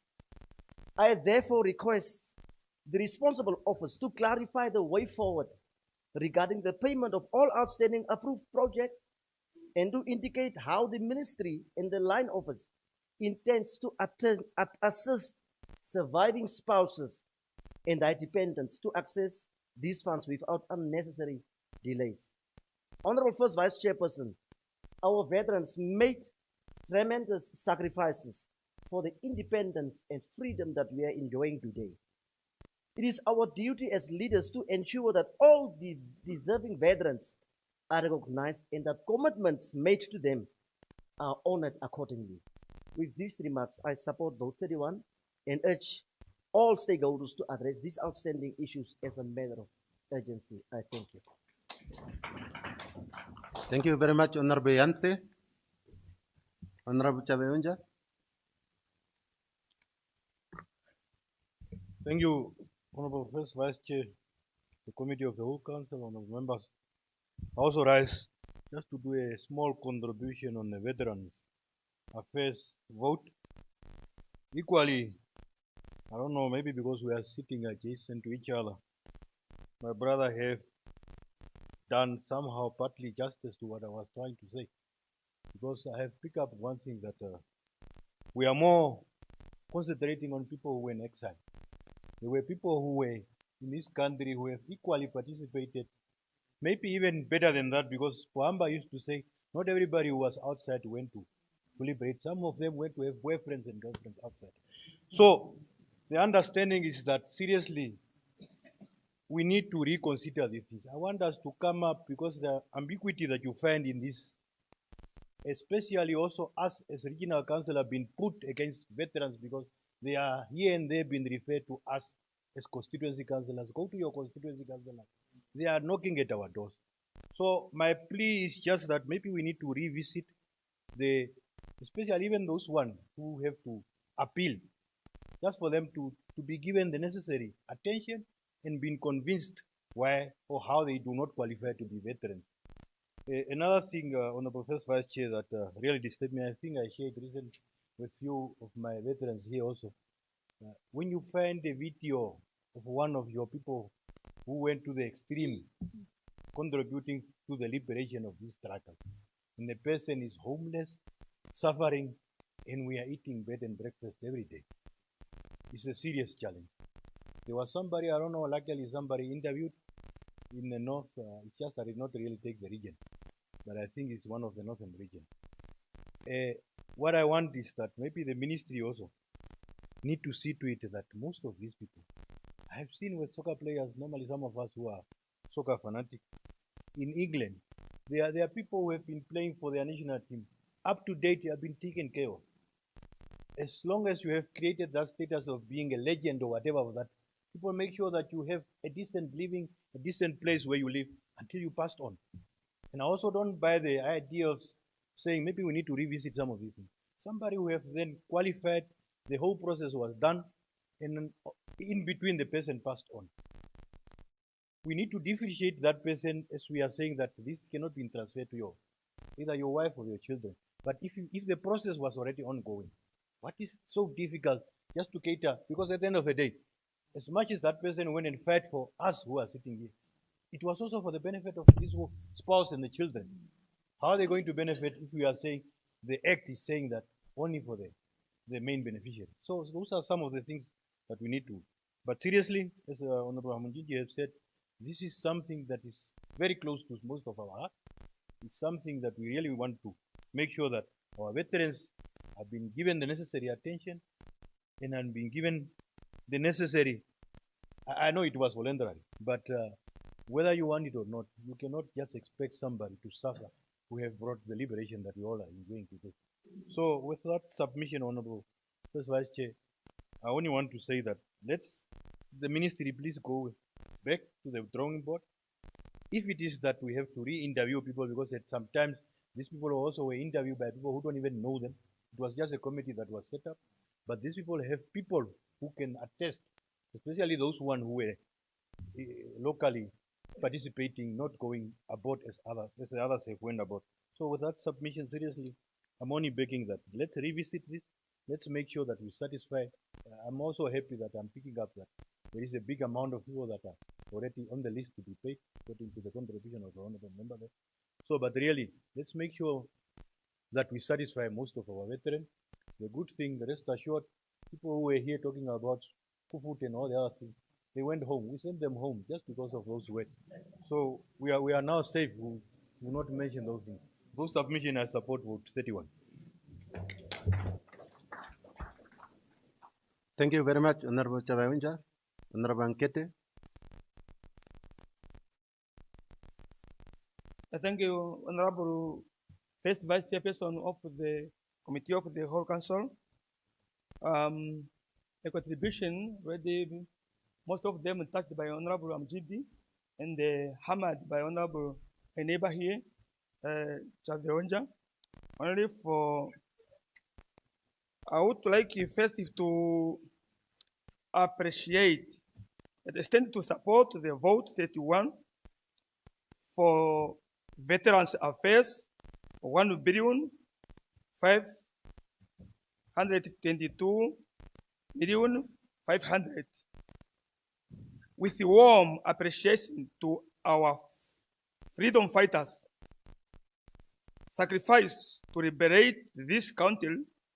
Now we are here, enjoy peace and stability for them. Thank you very much, my comrade veterans. Whenever most of them, they continue to rest in internal peace. I also appreciate our government to consider our people whose were assist, were worked together and support People Liberation Army of Namibia plan during the struggle here inside of the country. Our government give them a status of veterans. Also me appreciate for that. Never after that appreciation also, we are continue to apply to our government through ministry, here Ministry of Defense and the Veteran Affairs, to share some challenges that there are some our veterans who their project not yet paid. Speaking, so I am appealing to the Ministry of Defense, with the Directorate of Veteran Affairs, to accelerate this process to pay off the project of our comrades. Honorable First Vice Chairperson of the Committee of the Whole Council, the liberation struggle of this country is built on the foundation of those who their lifeblood, our freedom. We cannot realize the true factor that Ongurugombashe is the place where the liberation struggle of this country has started. This is the reason some of our heroes and heroines are laid to rest there.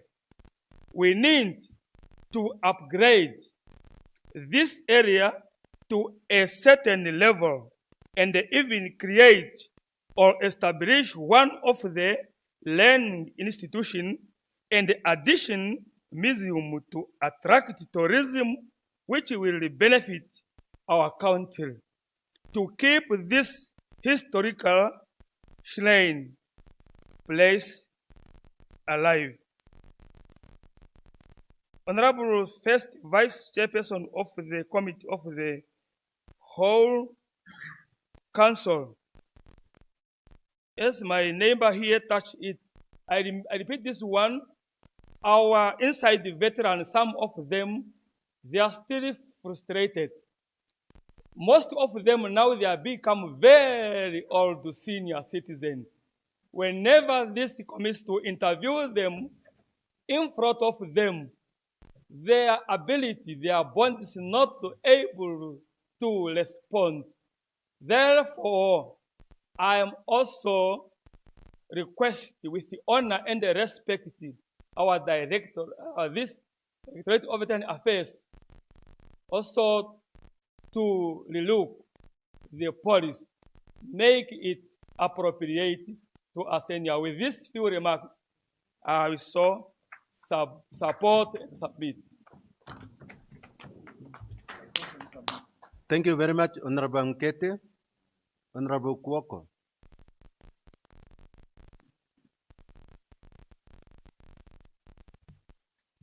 Yeah, thank you, Honorable First Vice Chairperson of the Committee of the Whole Council. I also arise to contribute to this vote 31 of 1.5 billion for Veterans Affairs. Maybe I have to start to say this. As I'm standing here, I'm having members, family members, who went to Angola to liberate this country, who are still alive, carrying my name and my surname, Woko, brothers and sisters, in my own angle. I do have also family members, brothers and sisters who was Pufut and Swatiyet. Having said that, when we talk about the war veterans,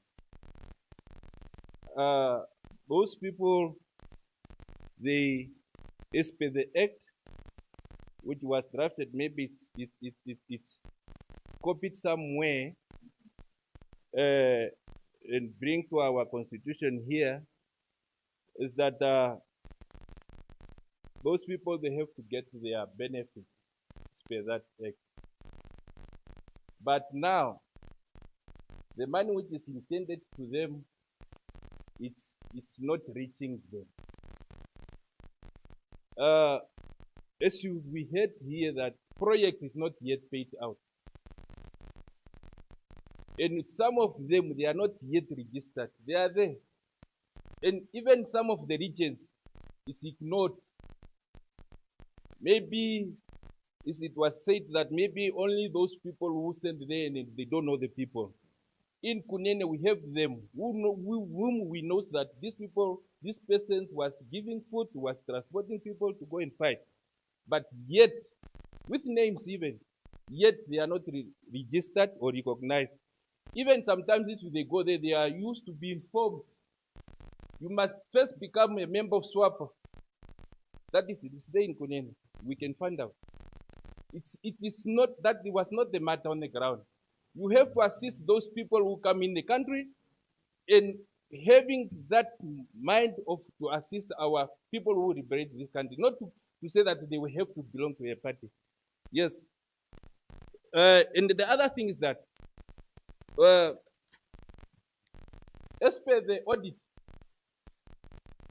general report last time, is that there is 8.8 million which is paid to the ghost war veterans. In city, these people, they are not getting money for their project, and yet there is money which is paid to the ghost. You see, there is a report. It's not to say something else from somewhere else.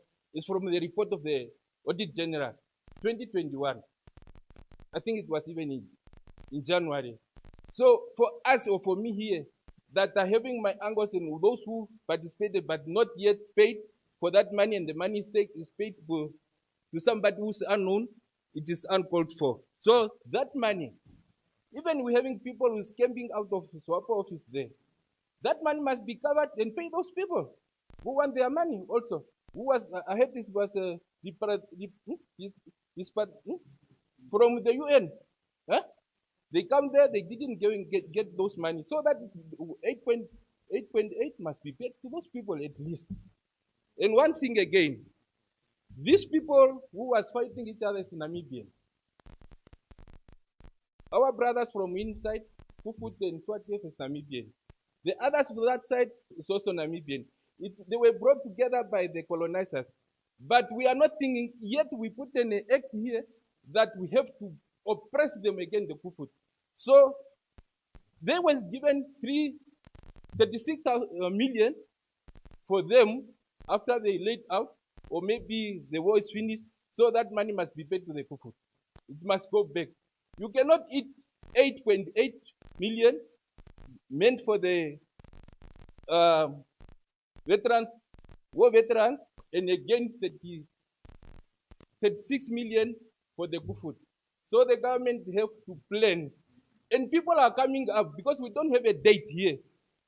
We are not going to finish to register or to have war veterans until maybe 100 years. So we have to have a data, how many war veterans Honorable we Kwoko, have. Yes. there's a point of order. May sit for a while okay. to listen, Honorable Chavionja. Yeah, I'm standing up on Rule 68, just on a question of privilege. Because I understand when we are here, we are then being followed throughout the whole country, and we need to say things that we are substantiating. So I only wanted to ask the honorable member, when you talk about the money that was paid to the Kufut and then it was eaten by the current government, can you just clarify on that one?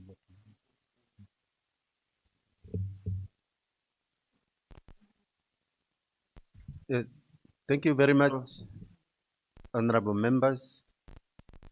I just want, with due respect, the House to be within the ambit of the Appropriation Bill, rather than bring in some allegations. Let us really focus on the Appropriation Bill and we move forward. So, Honorable Kwoko, you may have the floor. Yeah, well, thank you very much. I don't think to answer there. It's clear, it's everywhere. 36 million is everywhere, it's known. And also 8.8 is known. So I have also to thank the member to put more emphasis to what I'm saying here. Thank you. I just want to request. Point of order. Honorable Ikari. Yes, Honorable First Vice Chairperson of the Committee of the Whole Council. These allegations are very serious, and we can't continue like this. I think the Honorable Member has to withdraw if he is not willing to give us evidence. Thank you. Yes. Yes, Honorable Kwoko, I have to remind you about your time. It's up. But of course, there is a request from the Honorable House. Either you are comfortable to withdraw the statement. No, I will not withdraw, and I have to thank him also that he wants the reality on the ground. Thank you. I would just want to comment the last seconds that these people is our sisters Another point and of brothers. order. Another point of order, Honorable Kwoko. Yeah. Honorable Mchinti. Honorable First Vice Chairperson of the Committee of the Whole Council, Honorable Member, I stand on Rule 68, some Rule 6. I want to ask you, Honorable Kwoko, do you know that the leadership of DTA has changed its name to PDM because they are aware that the DTA name is associated with atrocity committed by the Tswatuf and Kufu during the liberation struggle. And I know you are a member of this. Are you aware of that? I so submit. Thank you, Honorable House. Order, please, Honorable House. Honorable House. Thank you very Honorable much Cuoco. that you are having that evidence. You know, some of the evidence are coming by itself. But me, myself, I'm not aware. Honorable, order in the House, honorable members. Honorable members, the arm of authority is here on this side. So please, the time of Honorable Cuoco is up, but of course he has exhausted his point. So honorable members, other of the some of the issues that are not part of the appropriation bill, let us avoid leaving them out and really focus on the appropriation bill. So thank you very much, Honorable Cuoco, by accepting. But of course, there was a request of some. You must wait until I give you the floor. Yes. Of course, you have indicated not to withdraw the statement. However, there was a request from the August House. So thank you very much. I think you wanted to say something lastly. You may have the floor. To support the vote, yeah. Before I say something is that, you know that when we change from DTA to BDM, I'm not aware that because of the other things. That is our own mandate of the party. Thank you. Are you supporting the vote? And to support the vote where there is money paid to the ghost, I cannot support. Thank you. So thank you very much, Honorable Cuoco, for that. Yes, Honorable Nangama.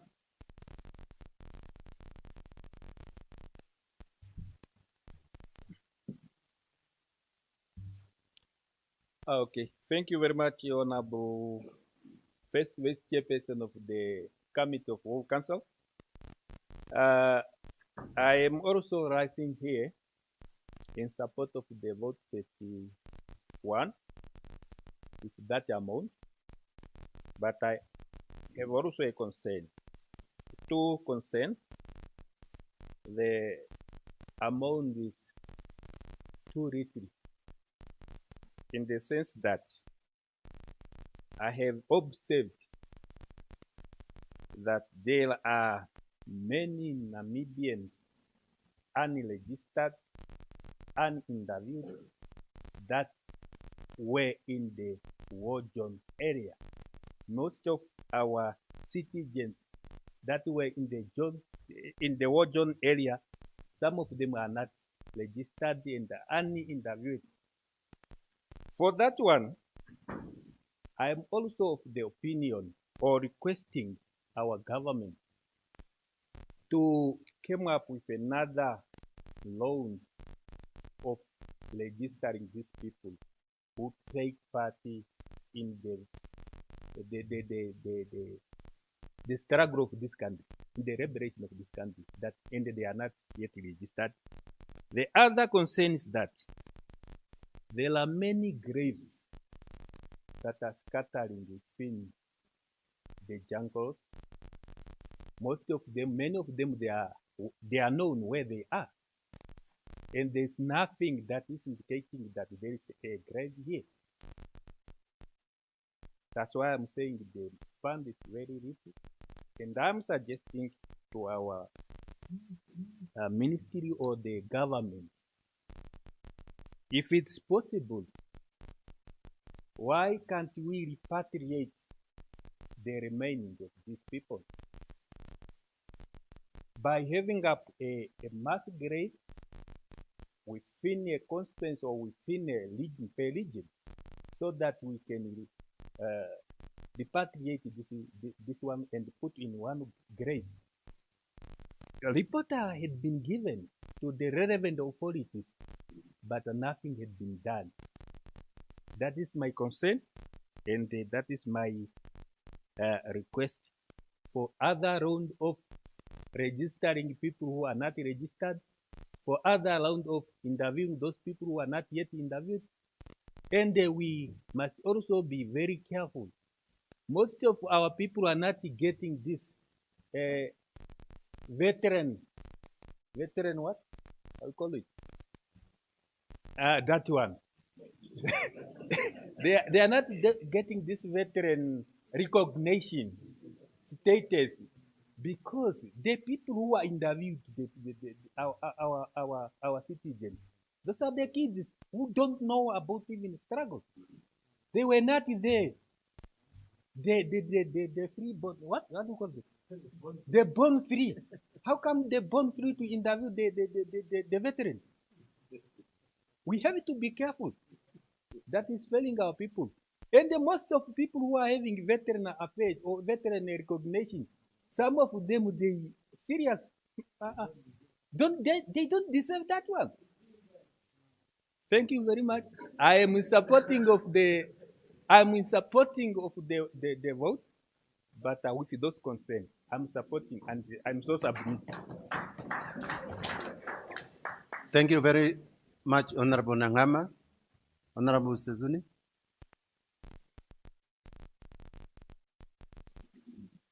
Thank you very much. The the vice chairperson of the committee of the whole council, my honorable chief whip, and the deputy chief whip, and the deputy ministers that are among us, and our guests behind me here. I rise to contribute to what 31, and I support it, even though it's too little. The reason why I'm saying so is that as I'm standing here, I still have got some nieces and nephews that are still left behind. They were not repatriated, and of which this vote, as it stands here, it warrants me probably to take the step further so that these nephews and a niece must be repatriated to come and rejoin the other Namibians as they do. Having said that, while in exile, some of these freedom fighters remained in the country, such as Zambia, under extreme difficult conditions without proper documentation or formal employment. They survived by working in people's fields. Honorable Vice Chairperson. After independence, many of them returned home with hope, but today they are living in poverty and surviving on old age pensions. Some do not have proper housing, access to health care, and sufficient means to support their families. Yet these are the very people who contributed the freedom and dignity of this nation. Therefore, I humbly motivate that the Ministry of Veteran Affairs should consider reviewing the qualification criteria for veteran benefits so that these comrades are not left out. It pains when you hear a comfort for this time to benefit from these other things. You know, it pains. As I can stand here, I'm seeing a lot of graves, and I intend to support my brother there, who said some of these people should be repatriated, at least. For some of us, maybe we'll see. As I'm standing here, I'm the only person remained in the family as the person, people that most of the brothers, most of the cousins have passed on. Now, with these few remarks, I support this vote, vote 31. I so submit. Thank you. Thank you very much. So there's been an indication that some of these issues are very sensitive. You can see how the emotional is a bit coming in. So really it's an issue of a serious concern, and we need to handle it with care. So Honorable Skulo.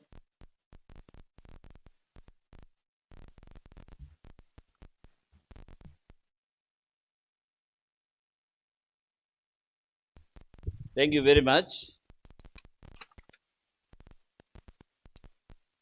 My Honorable First Vice Chairperson of the Committee of the Whole Council, honorable members, I rise to contribute on vote 31, which is a Veteran Affairs. But before I start, I have a remarks. We lost most women and children at the Kasinga in Vietnam camps. We lost the whole family in the Shikoku massacre. And these people had been killed by SWAT and POFUT members. Those who were collaborated with the South African regime. But today, we are having people in our free Namibia demanding POFUT and SWAT to be equalized with the war veterans. And I totally condemn this POFUT and SWAT to be given equally with the war veteran members. This cannot be accepted. At the onset, I wish to commend the Ministry of Finance for the allocation made to various ministries in support of national development priorities. However, I would like to appeal to the ministry to also give due consideration to the Department of Veteran Affairs under Vote 31 by increasing its allocation with an additional amount of 1.5. We received 1.5, 500 million in 22, 500, but I would also like in the midterm there, this vote to be allocated within equal amount.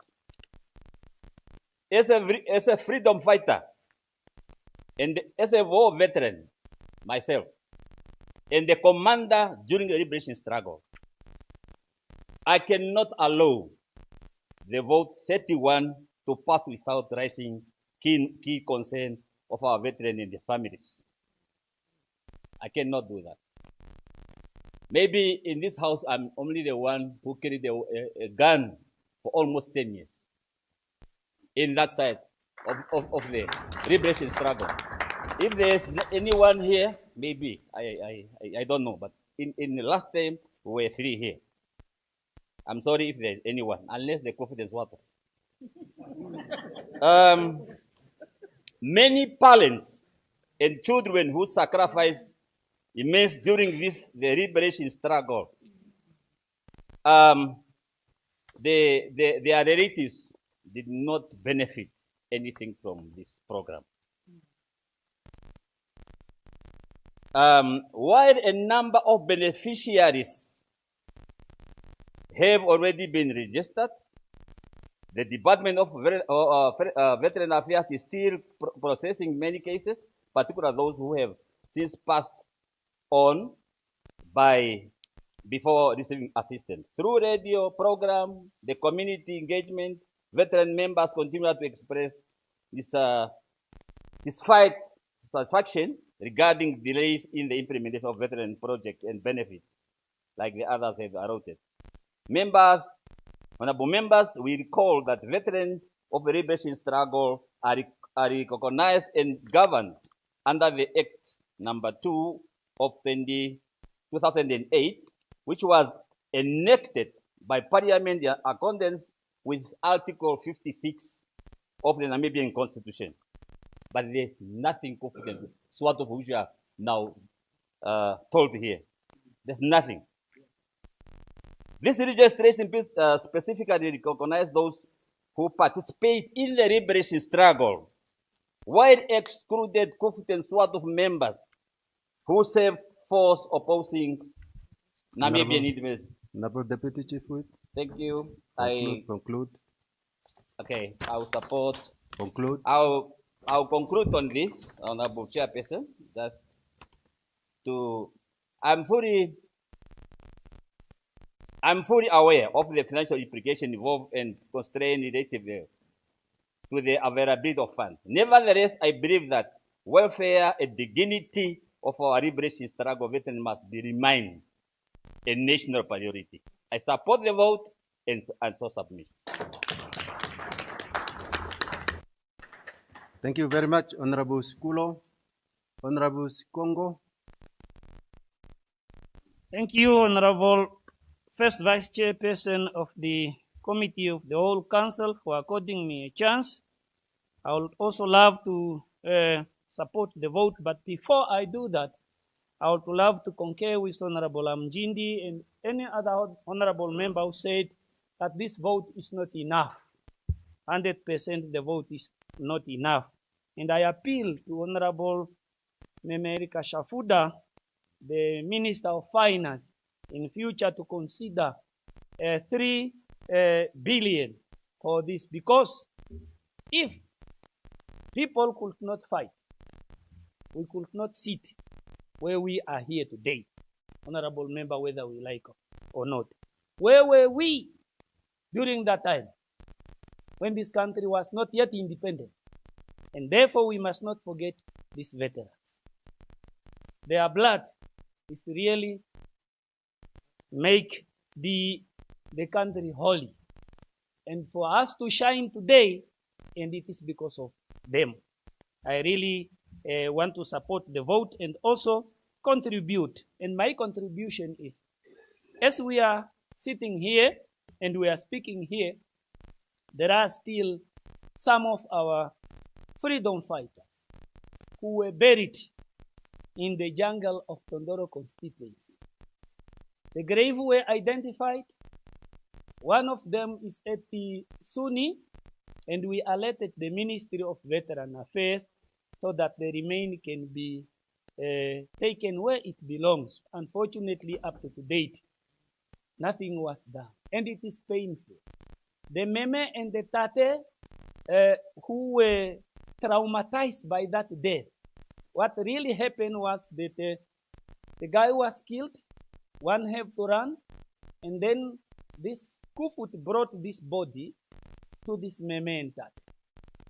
To be told, keep this body unburied for 5 days. And then they realized, let us bury, because the body is now dissolving. And they buried. And we took the veteran ministry at the location, and the graves as I did. It's a freedom fighter with a gun. And therefore, I still encourage the ministry really that veterans remain need to be taken where it belongs. They can come even to me. I will take them where the grave is, because the Meme who's still alive is still there. And therefore, with that, there are still some people in Kavango who are still singing the song Om Longa wa Kavango. They are singing, wanting to be interviewed. And there are a list of them. And therefore, if these votes are to be increased, especially those who really participated meaningfully, need to be interviewed. And I also want to support the vote. And we thank Honorable Shikulo. You were brave enough.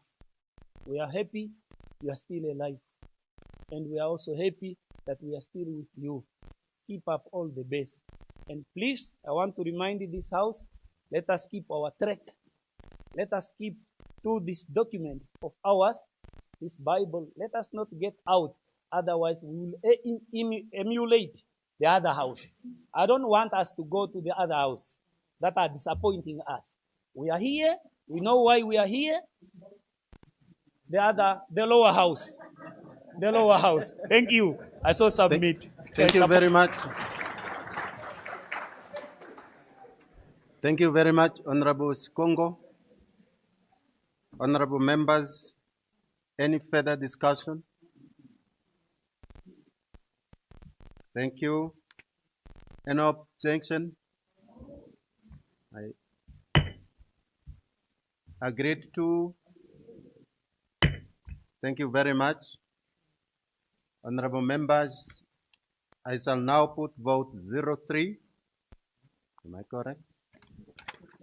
I shall now put vote 35, Attorney General, with an allocation of 267 million Namibian dollars. Any discussion? I see an indication of Honorable Sikulo.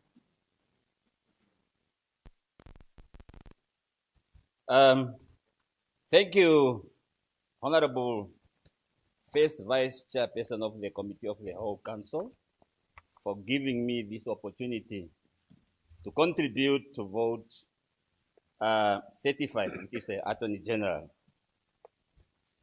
The constitutional provision, mine is very brief, underscore the importance our founding register have attached to the role of the Attorney General in the administration of justice in our democratic dispensation and rule of law. The contribution of the Attorney General to good governance cannot be overstated. It is, however, to state that the biggest drawback of the office of the Attorney General lies in slow action on legal advice and legal representation, which jeopardizes regional councils' initiatives to enter joint ventures, conclude memorandum of agreements, and defend cases in court of law. The office of the Attorney General to take too much time to respond to the request, yet under the existing legal frameworks, a regional council might not use the service of the private lawyers. On many occasions, administrators at the regional council are left on their own to defend cases against private lawyers of litigations. We understand the call of the Attorney General during the regional consultation for public institutions to seek the services of the office of the Attorney General. But the office should improve its service delivery mechanisms. It is incomprehensible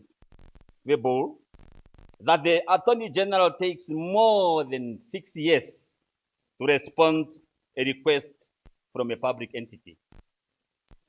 The inefficiency and inability of the office to timely respond to matters brought to their attention by regional and local authorities will always result in the regional and local authority council losing critical cases. It is therefore my appeal to the Office of the Attorney General to consider the seconding legal officers. As we are speaking, we don't have legal officers in our region. Or submitting for the creation of permanent legal officers position in all 14 regions councils to ensure timely legal opinions in matters of regional concerns and timely completion contractual obligation. Honorable first Vice Chairperson of the Council of the Committee of the Whole Council, with these few words, I support the vote and I so submit. Thank you very much, Honorable Skulo. Any further discussion? Okay, Honorable Pagarai. Thank you. Thank you very much. Mine is very small. First Vice Chairperson of the Committee of the Whole House, of the Council, of the whole Council.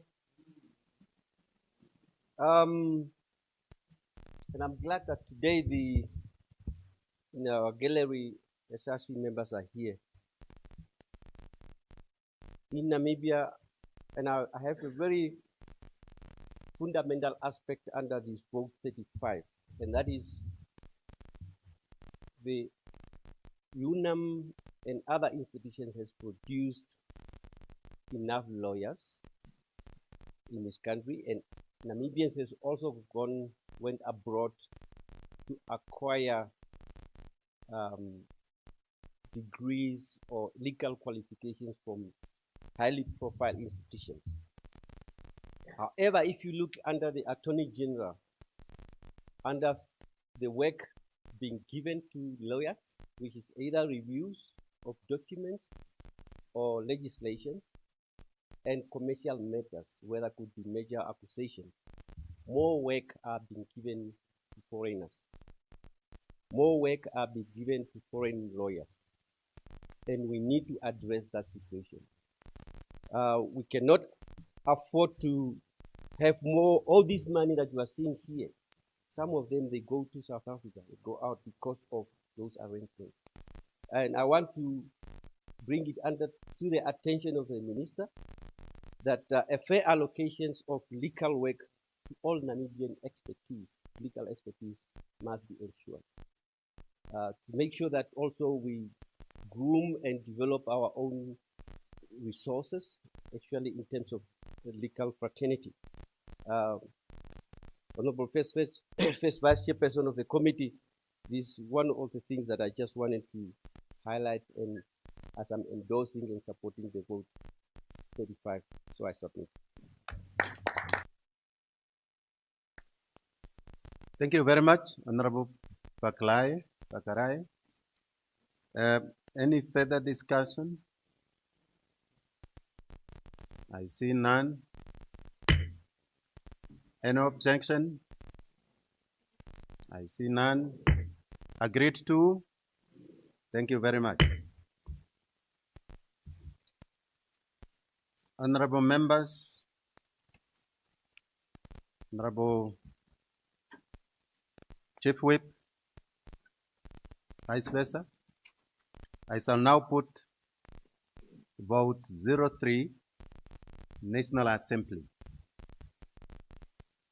with an allocation of 416,500,000 Namibian dollars.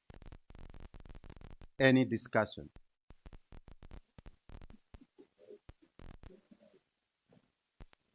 I can see Honorable Sikongo and Honorable Amjindi in that order. Thank you, Honorable First Vice Chairperson of the Committee of the Whole House, of the Whole Council. Sorry.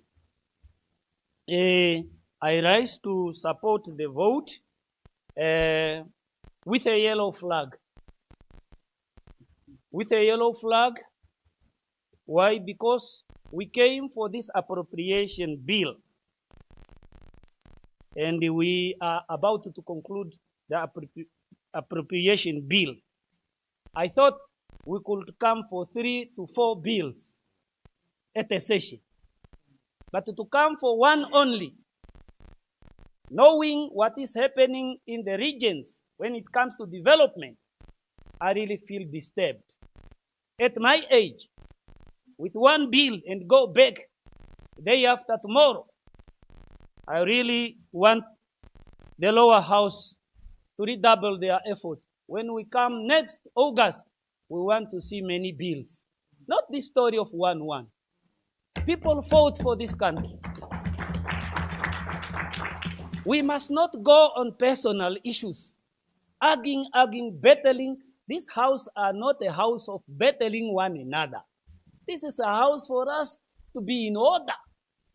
Because people, electorates are watching. In the political program of SWAPO party, there's that booklet is saying elected leaders will be held accountable by electorates. Remember, if we are playing with people, at the end of the day, people will hold us accountable. And you and I who are playing, one of the good day you will stand in the middle of the road like this, crying. Nobody will look at you like a human being. Let us be serious with our people. This is just to raise a flag to the National Assembly. We want more bills, not this story of one bill. I so submit and I support the bill. Thank you. Thank you, Honorable Sikongo. Honorable Mtindi. Thank you very much, Honorable First Vice Chairperson of the Committee of the Whole Council, Honorable Member.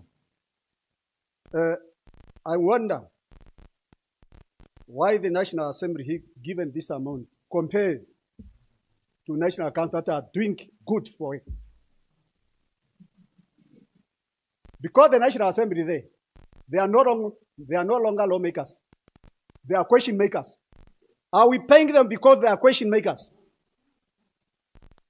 Because in most cases, some member of the National Assembly, they are wasting time just to pose questions, even simple questions that you can even ask in the corridor. Therefore, they need to improve. There are bills that are not yet passed and they refer to the National Council that are bread and butter for this nation. But there are delaying tactics might be not this bill to be passed so that we can deliver to these people. Even the young ones there are bills that are affecting them. But they are not referred here because they know once they rent in the National Council, we don't make jokes. We are in serious business. We have to pass it. Because they are afraid us to pass that bill, they want to fail the 8th administration, especially those who are sitting on the other side. Therefore, Honorable First Vice Chairperson of the Committee of the Whole Council, honorable members, the National Assembly member, you are there for the nation. You are not there for yourself. You are not there for political gains. You are there to deliver service to these people. We cannot have 2 years National Assembly, but they never pass many bills to us.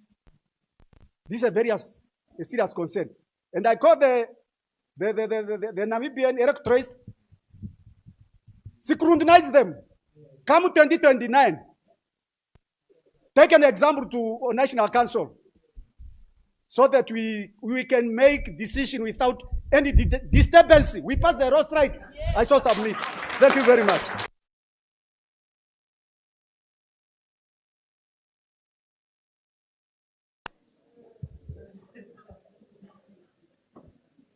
Thank you very much, Honorable Mjindi. Any further discussion? I see none. Any objection? I see none.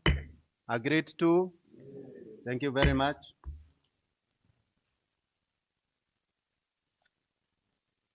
Honorable members,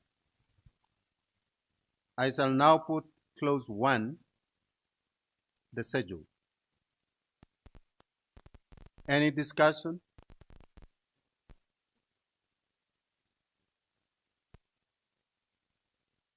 Any further discussion? I see none. An objection? I see none. Agreed to? Thank you very much. Honorable Chief Whip, Honorable Deputy Chief Whip, Honorable House, I shall now put clause 2, short title. Any discussion?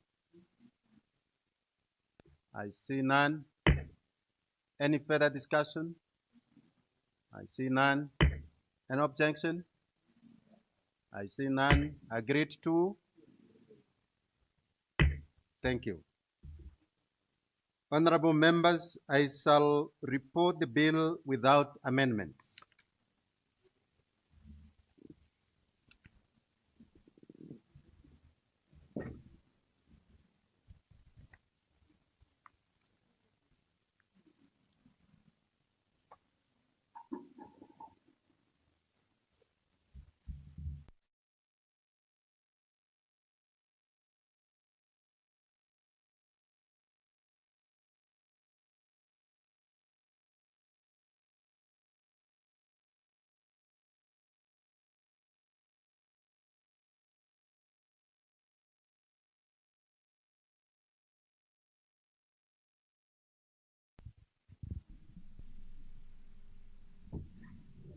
Honorable Vice Chairperson, I wish to report that the Committee of the Whole Council has gone through Appropriation Bill B1 2026 as set forth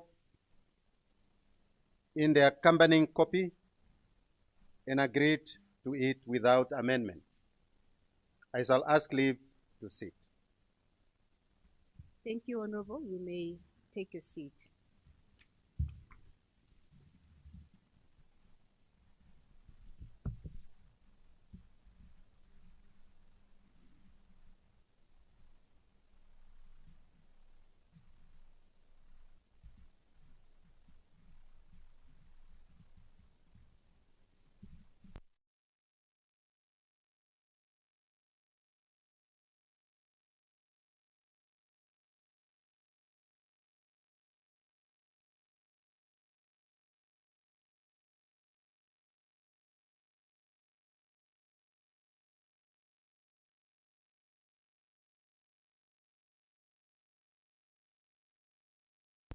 Thank you very much, Honorable Ndawanifa, for running that marathon. Honorable members, it's very impressive. I keep saying you should give yourselves a round of applause because you're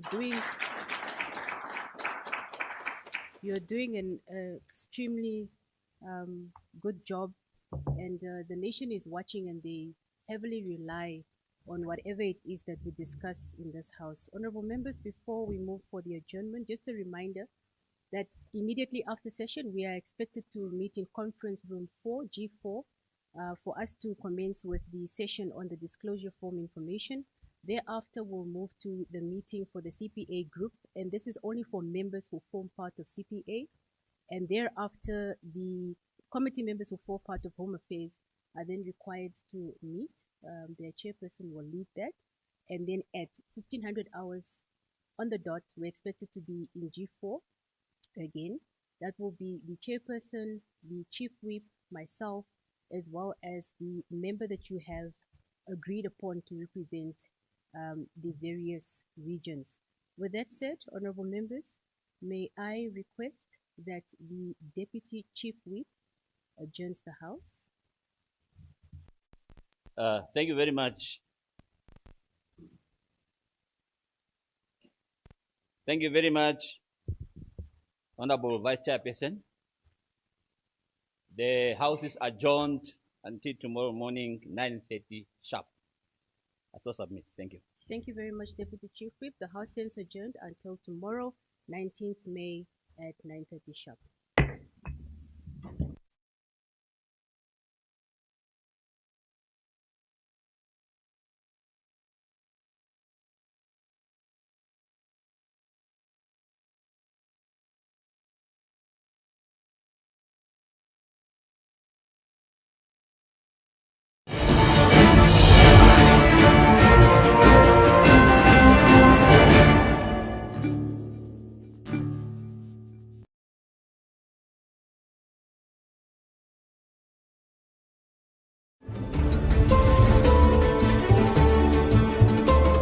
This is NBC2. It's ours.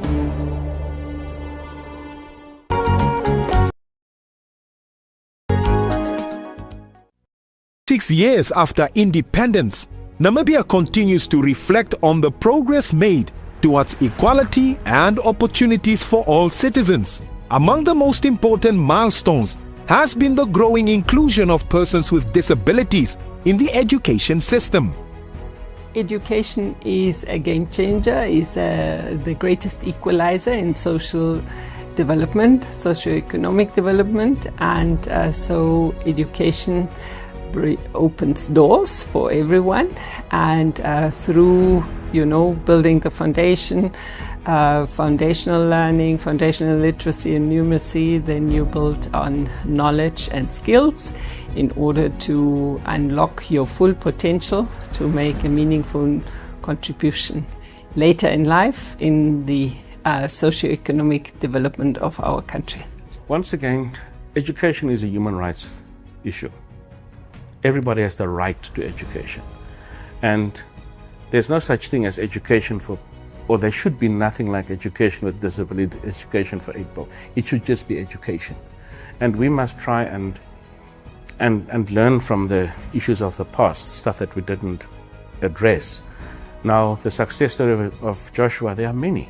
There are many success stories, but these are the people that are really determined, that have been allowed an opportunity, and they've made something good of it. But we must remember that the education side of the system is one part. The second part is that these people must now be absorbed or these graduates must now be absorbed into the system, into the corporate world, whether they work for government, whether they work for NGOs, or in corporate society. So it takes a village to raise a child.